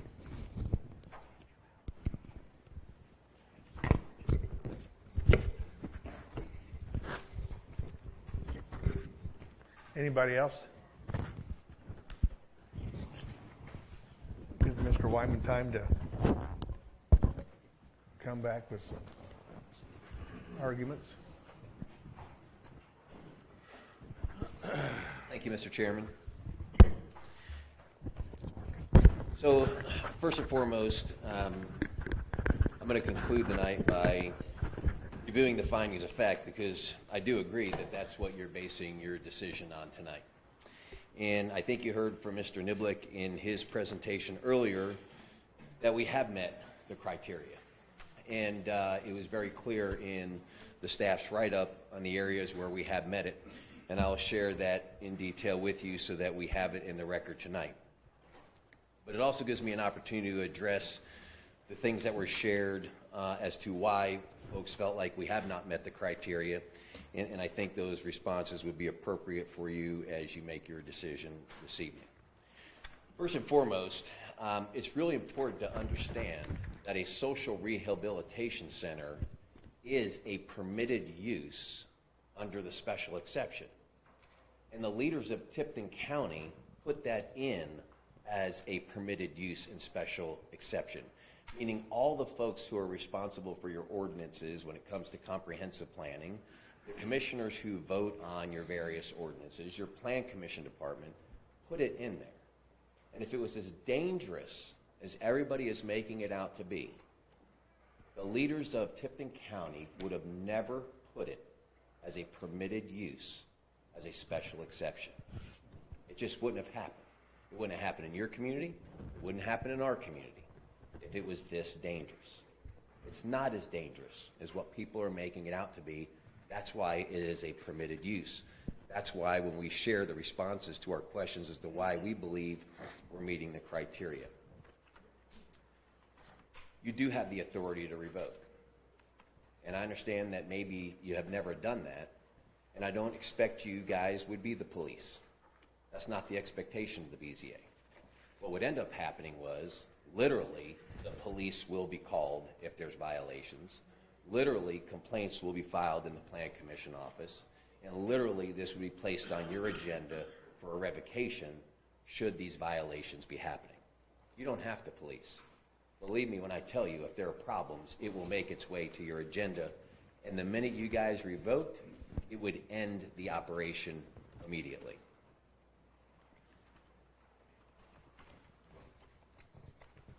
It was talked about earlier in regarding to the parking and the septic. The parking drawing that you received was a direct response to a request from Mr. Niblick to us, showing that many parking spaces for this facility. I have to reiterate again that people staying in this facility are not bringing vehicles. The most you're going to have there at any given time, and the busiest shift, would be 5 or 6 employees. 5 or 6 cars in a 15,000 square foot home is not out of line. There's a 3-car garage and plenty of room for the additional parking as we showed you on the drawing. The septic field, we have had those studies done. We had the most renowned expert, Dick Blazer, the most renowned expert in septics in the state of Indiana, come out and analyze the septic system and tell us that you can absolutely put a septic system here that would support what we are actually trying to do. We have that documentation from Mr. Blazer. What we haven't done is invested the enormous amount of money in design and building because we don't have the special exception. Never before has anybody come to you and put those kind of dollars in prior to knowing the special exception. And I think that Mr. Smith would agree with us tonight, your corporate counsel, and we've done this many times in our roles in BZA and commissioners in Howard County, is you can approve a project with a special exception subject to certain criteria. And if your approval tonight is subject to the appropriate parking design and the appropriate septic design and implementation prior to an occupancy permit being given, you have the authority to do that tonight. You can make that approval. And what I'm here to share with you all tonight is those criteria will be met unequivocally because we know we don't get the occupancy permit without it. And you heard the owners commit to that. As far as the address goes on the certificate, there was a typo early on from the state. I believe we provided that correction to you from the state. That issue was resolved immediately. Mr. Niblick and I had that conversation, and we received the corrected version, and we also received from the state the very important documentation that tells Tipton County the state does not license these facilities. I understand that your ordinance says they have to be licensed, but your ordinance puts a criteria in there that's impossible. The state does not license, they do certify. And you have an email from DMHA stating that these folks are certified. They've been vetted, they've been through the criteria, they have met the obligation, and the state did something they don't normally do. That's how much they appreciate the work these guys have done, and they've seen their work in Howard County. They gave a certificate in advance. That doesn't happen every day in the state of Indiana. But the number of people that have been involved in this and see the desire and the need for it have supported it. There are medical doctors and nurses that will be on site. This is not people running around crazy. Yes, people will be outside. If you've been to this property in the backyard, it is a beautiful, serene setting. That is an important component of recovery. I can see them out there having small group. I can see them out there doing the team building exercises that Nick talked about. That is a beautiful, serene setting in the backyard for this type of recovery. Greg mentioned earlier, and we agreed with Sherry from the very beginning, that they would come out and do a full evaluation once we were set up. Once we have the certification from the state, once we're fully set up, any organization and any insurance company will come and do a full evaluation to make sure that they're meeting the criteria. I know it was said that many people have had concerns from Howard County. I brought folks tonight from Howard County that spoke at the microphone and spoke in favor and support and have witnessed what these guys have done. I brought folks who lived in the areas of these tonight, and they told you there's been no problems. Not one person from Howard County came to the microphone tonight and said how many problems supposedly there are. Not one person. As far as the realtors go, listen, I've been through this so many times in my last 16 years as an elected official. I've been through it on the windmills, I've been through it on solar, and I've been through it on social rehabilitation. And frankly, you can get a realtor or an appraiser for whatever side of the coin you're on. And you know that. You can get an appraiser that will give an evaluation and say 0 impact on property values. You can get one that's going to tell you it's 18%, it's 30%, the sky is falling. Pick the side, go hire the appraiser, they'll send it in. I am here tonight telling you from firsthand experience. I've done the property evaluation studies personally. I sell properties in Tipton County and Howard County. I'm telling you personally, there has been 0 property value impact from the wind farms, and there's been 0 property value impact in Northeast Howard County with our social rehabilitation center. I'm telling you that factually. I'm not a hired gun in this deal. I'm just telling you my experience in selling these properties. These individuals at this facility are not locked down. There does not need to be armed security. There's not armed security at any of these social rehabilitation places around the state of Indiana. They're just not. The fear about kids, let me tell you my personal experience. My kids have been around addicts for years now. These addicts come to my home at Christmas time. The best experiences my kids have had been being around these people who have turned their lives around or who are at their bottom. And they've seen firsthand the devastation that is caused in their lives. My kids have also been there and inspired them, and they've inspired my kids. These are not bad people. They have made some bad decisions or have been put in some very bad situations. These 3 guys that were sitting here tonight from Wabash, those guys have been in jail. Those guys have been at the worst of the worst, and all of them have been in my home around my children.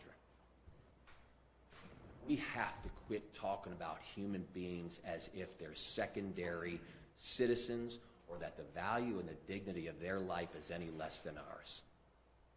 We have to move past that as a community. The dignity of life of every single person is the same value as ours. In any given moment, in any given situation. Articles from Colorado talking about lack of state oversight. I can't speak to what they do in Colorado. I know firsthand what they do in Indiana. I know DMHA. I know Doug Hunsinger. I know Governor Eric Holcomb and the priority he's made on this. I've seen it firsthand. I've been through it all with them. That's not Indiana. Indiana does an incredibly great job on oversight when it comes to this. As far as these guys having full-time staffs, here's what I can tell you on my visit to LA. Not only did I see their full-time staff in their sober living facility out there, I spent time with them. These guys have successful businesses. They have all kinds of staff. I've met their staffs. I know what they think of these guys. I know how they talk about these guys. The fact that these guys don't supervise and employ people, it's just the furthest from the truth.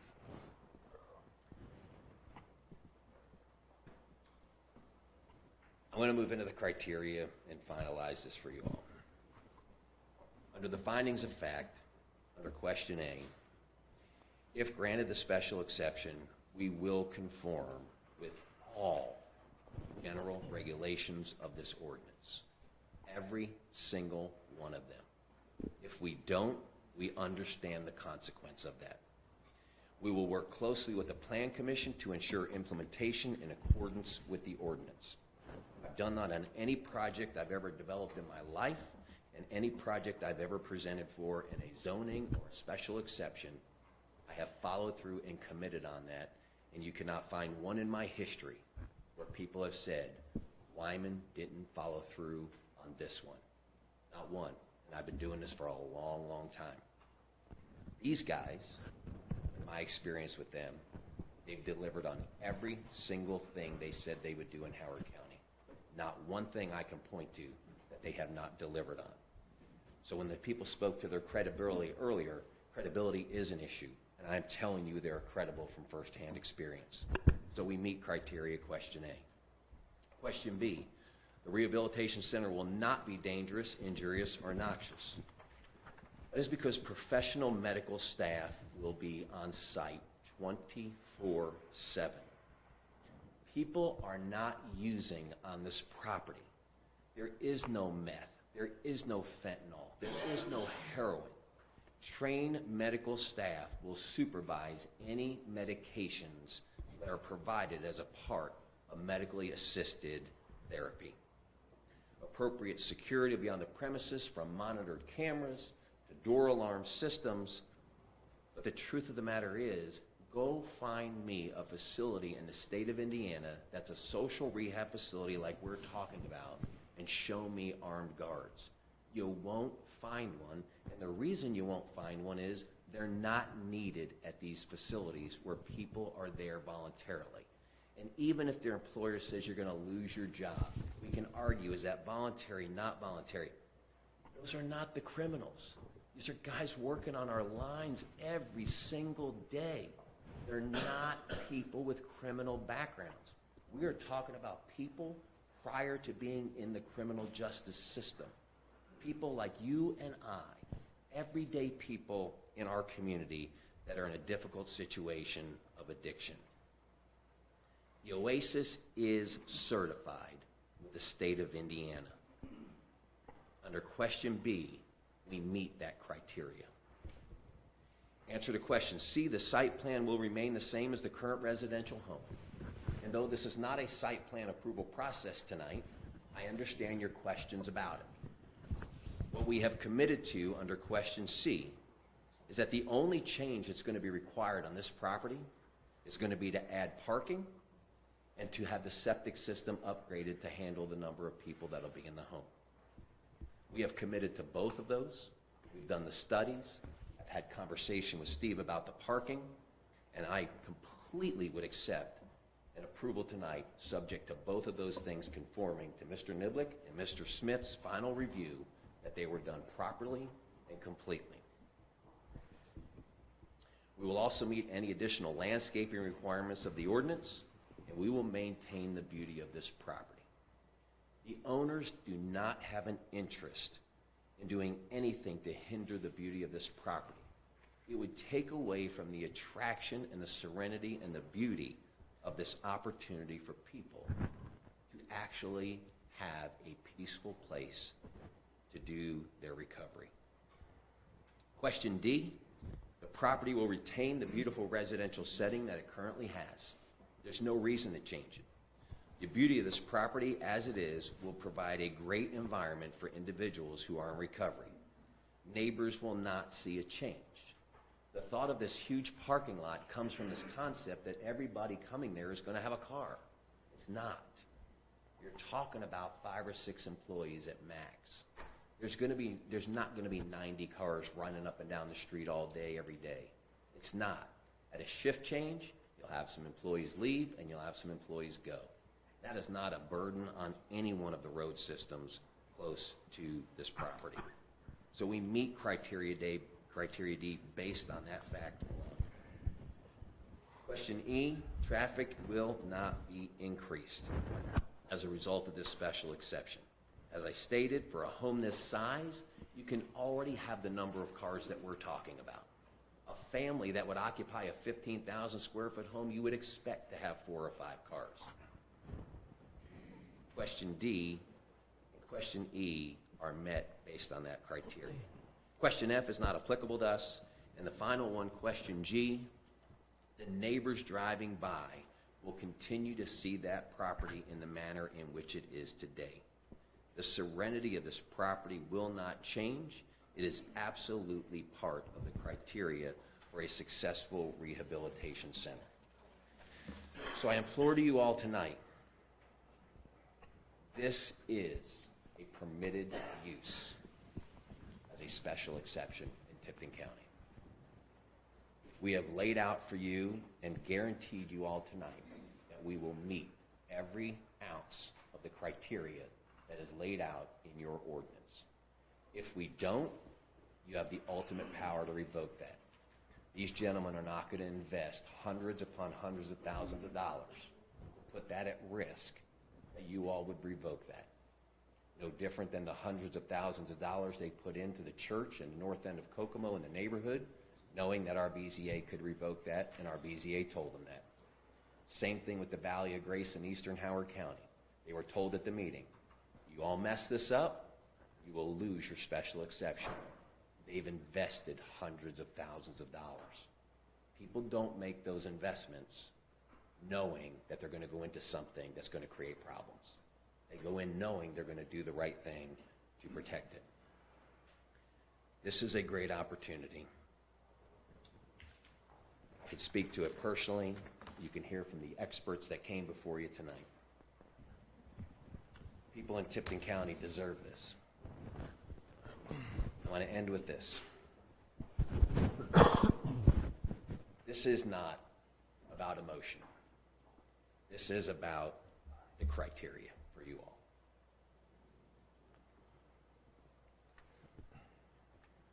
And it makes me really proud to know that there are organizations in this country, in this state, and in our counties that can meet this criteria to help save people's lives. I need you to think about that. They meet this criteria to help save people's lives. This criteria is important. We've met it. We've done the mailings. 3-mile radius, 1-mile radius twice. My staff put those mailings together. The mailing names and addresses came from your assessor's office. All in an effort to meet the criteria for you to save people's lives. It's a blessing. Pray that you all make the right decision tonight, and I promise you, you will not regret it, and I promise you, you will not be let down. Thank you all. questions? I mean, No. any questions? I'll make a motion, we close the public hearing. I second. We have a motion to close it. Second. Everybody in favor, say aye. Aye. Aye. Okay, public over with. Move on to open discussion if you want.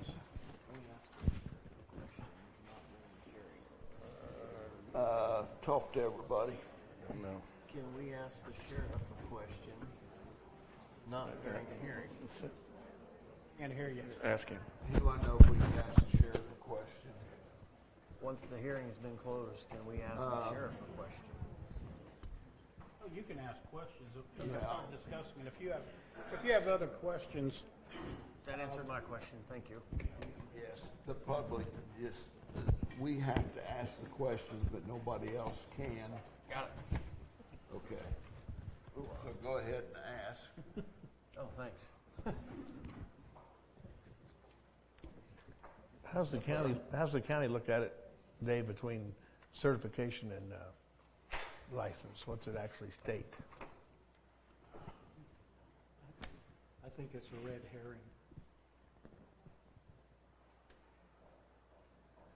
License is a public entity giving permission to do something with a certificate or a permit or a license. So You don't think the intent is more important? You think the letter of it no, is no, more what I'm important? saying is the people that are focusing on the letter, the wording, are trying to baffle you with semantics. Okay. That makes sense to me. I don't have a problem with License that. is the act of the government body. Absolutely. Has the authority to permit this, which is the department giving them a permit, a certificate. They can call it a license.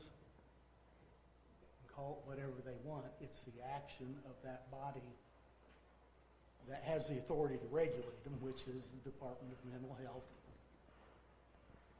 granting them the permission to do something that they couldn't do unless they had that permission, and they could be prevented from doing it or not receiving that permission.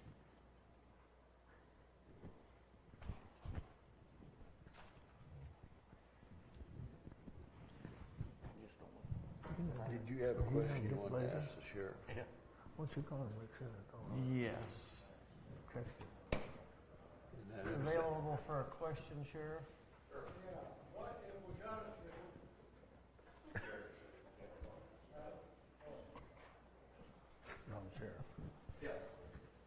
I'm not questioning the need, because obviously that's there, but looking at this, exactly what we're supposed to look at to approve this, my big concern is the proposed use shall not involve any element or cause any condition that may be dangerous, and the rest of that.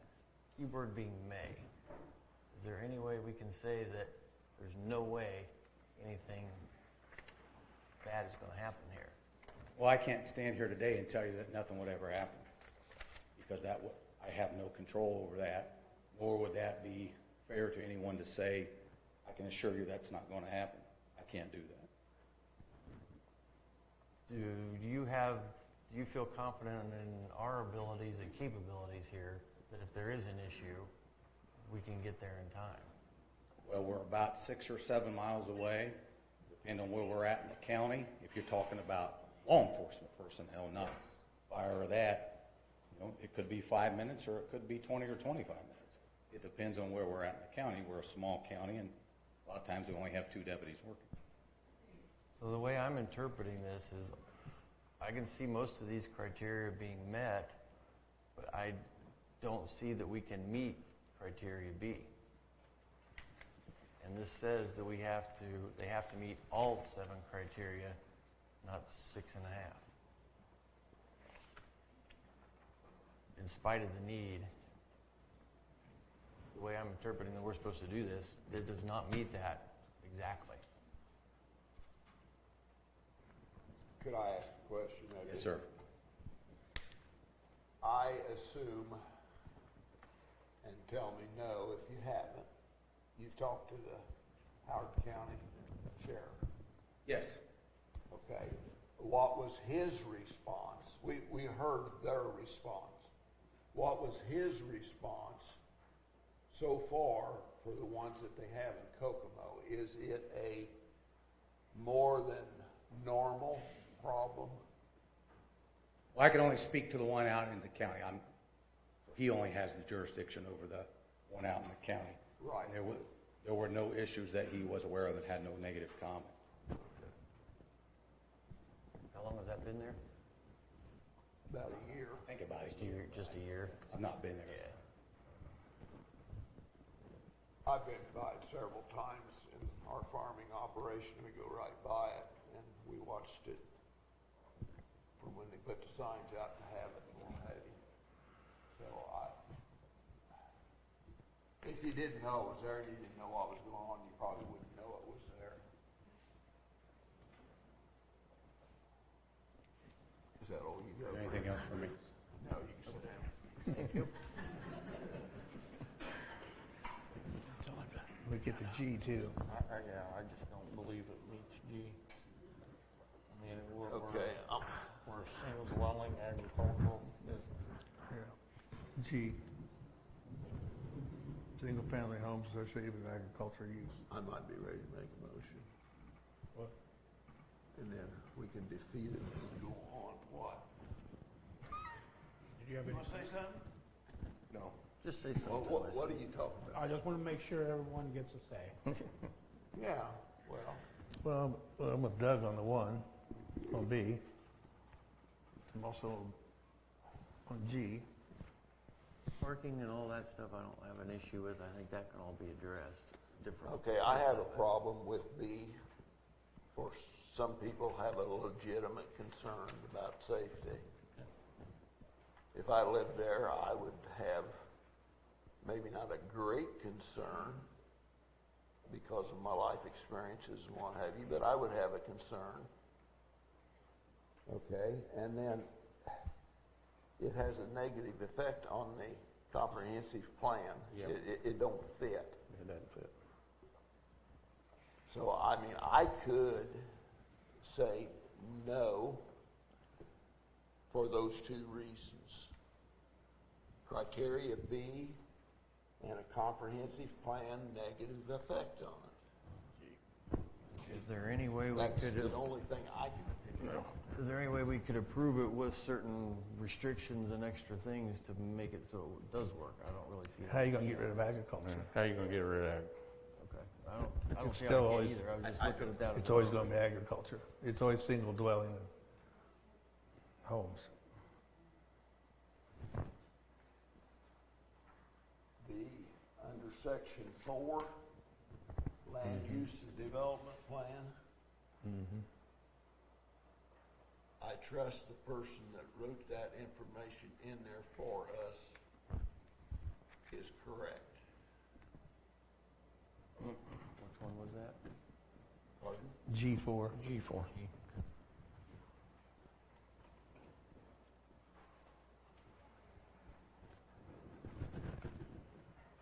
Actually, I look at D2.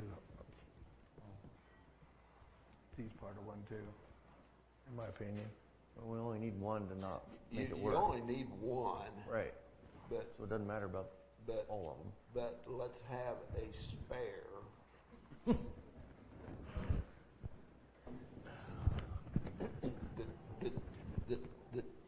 I mean, I'll go with 3 if you want 3. We One's just want to enough. make sure we get, yes, one's enough, but My personal opinion would be G4.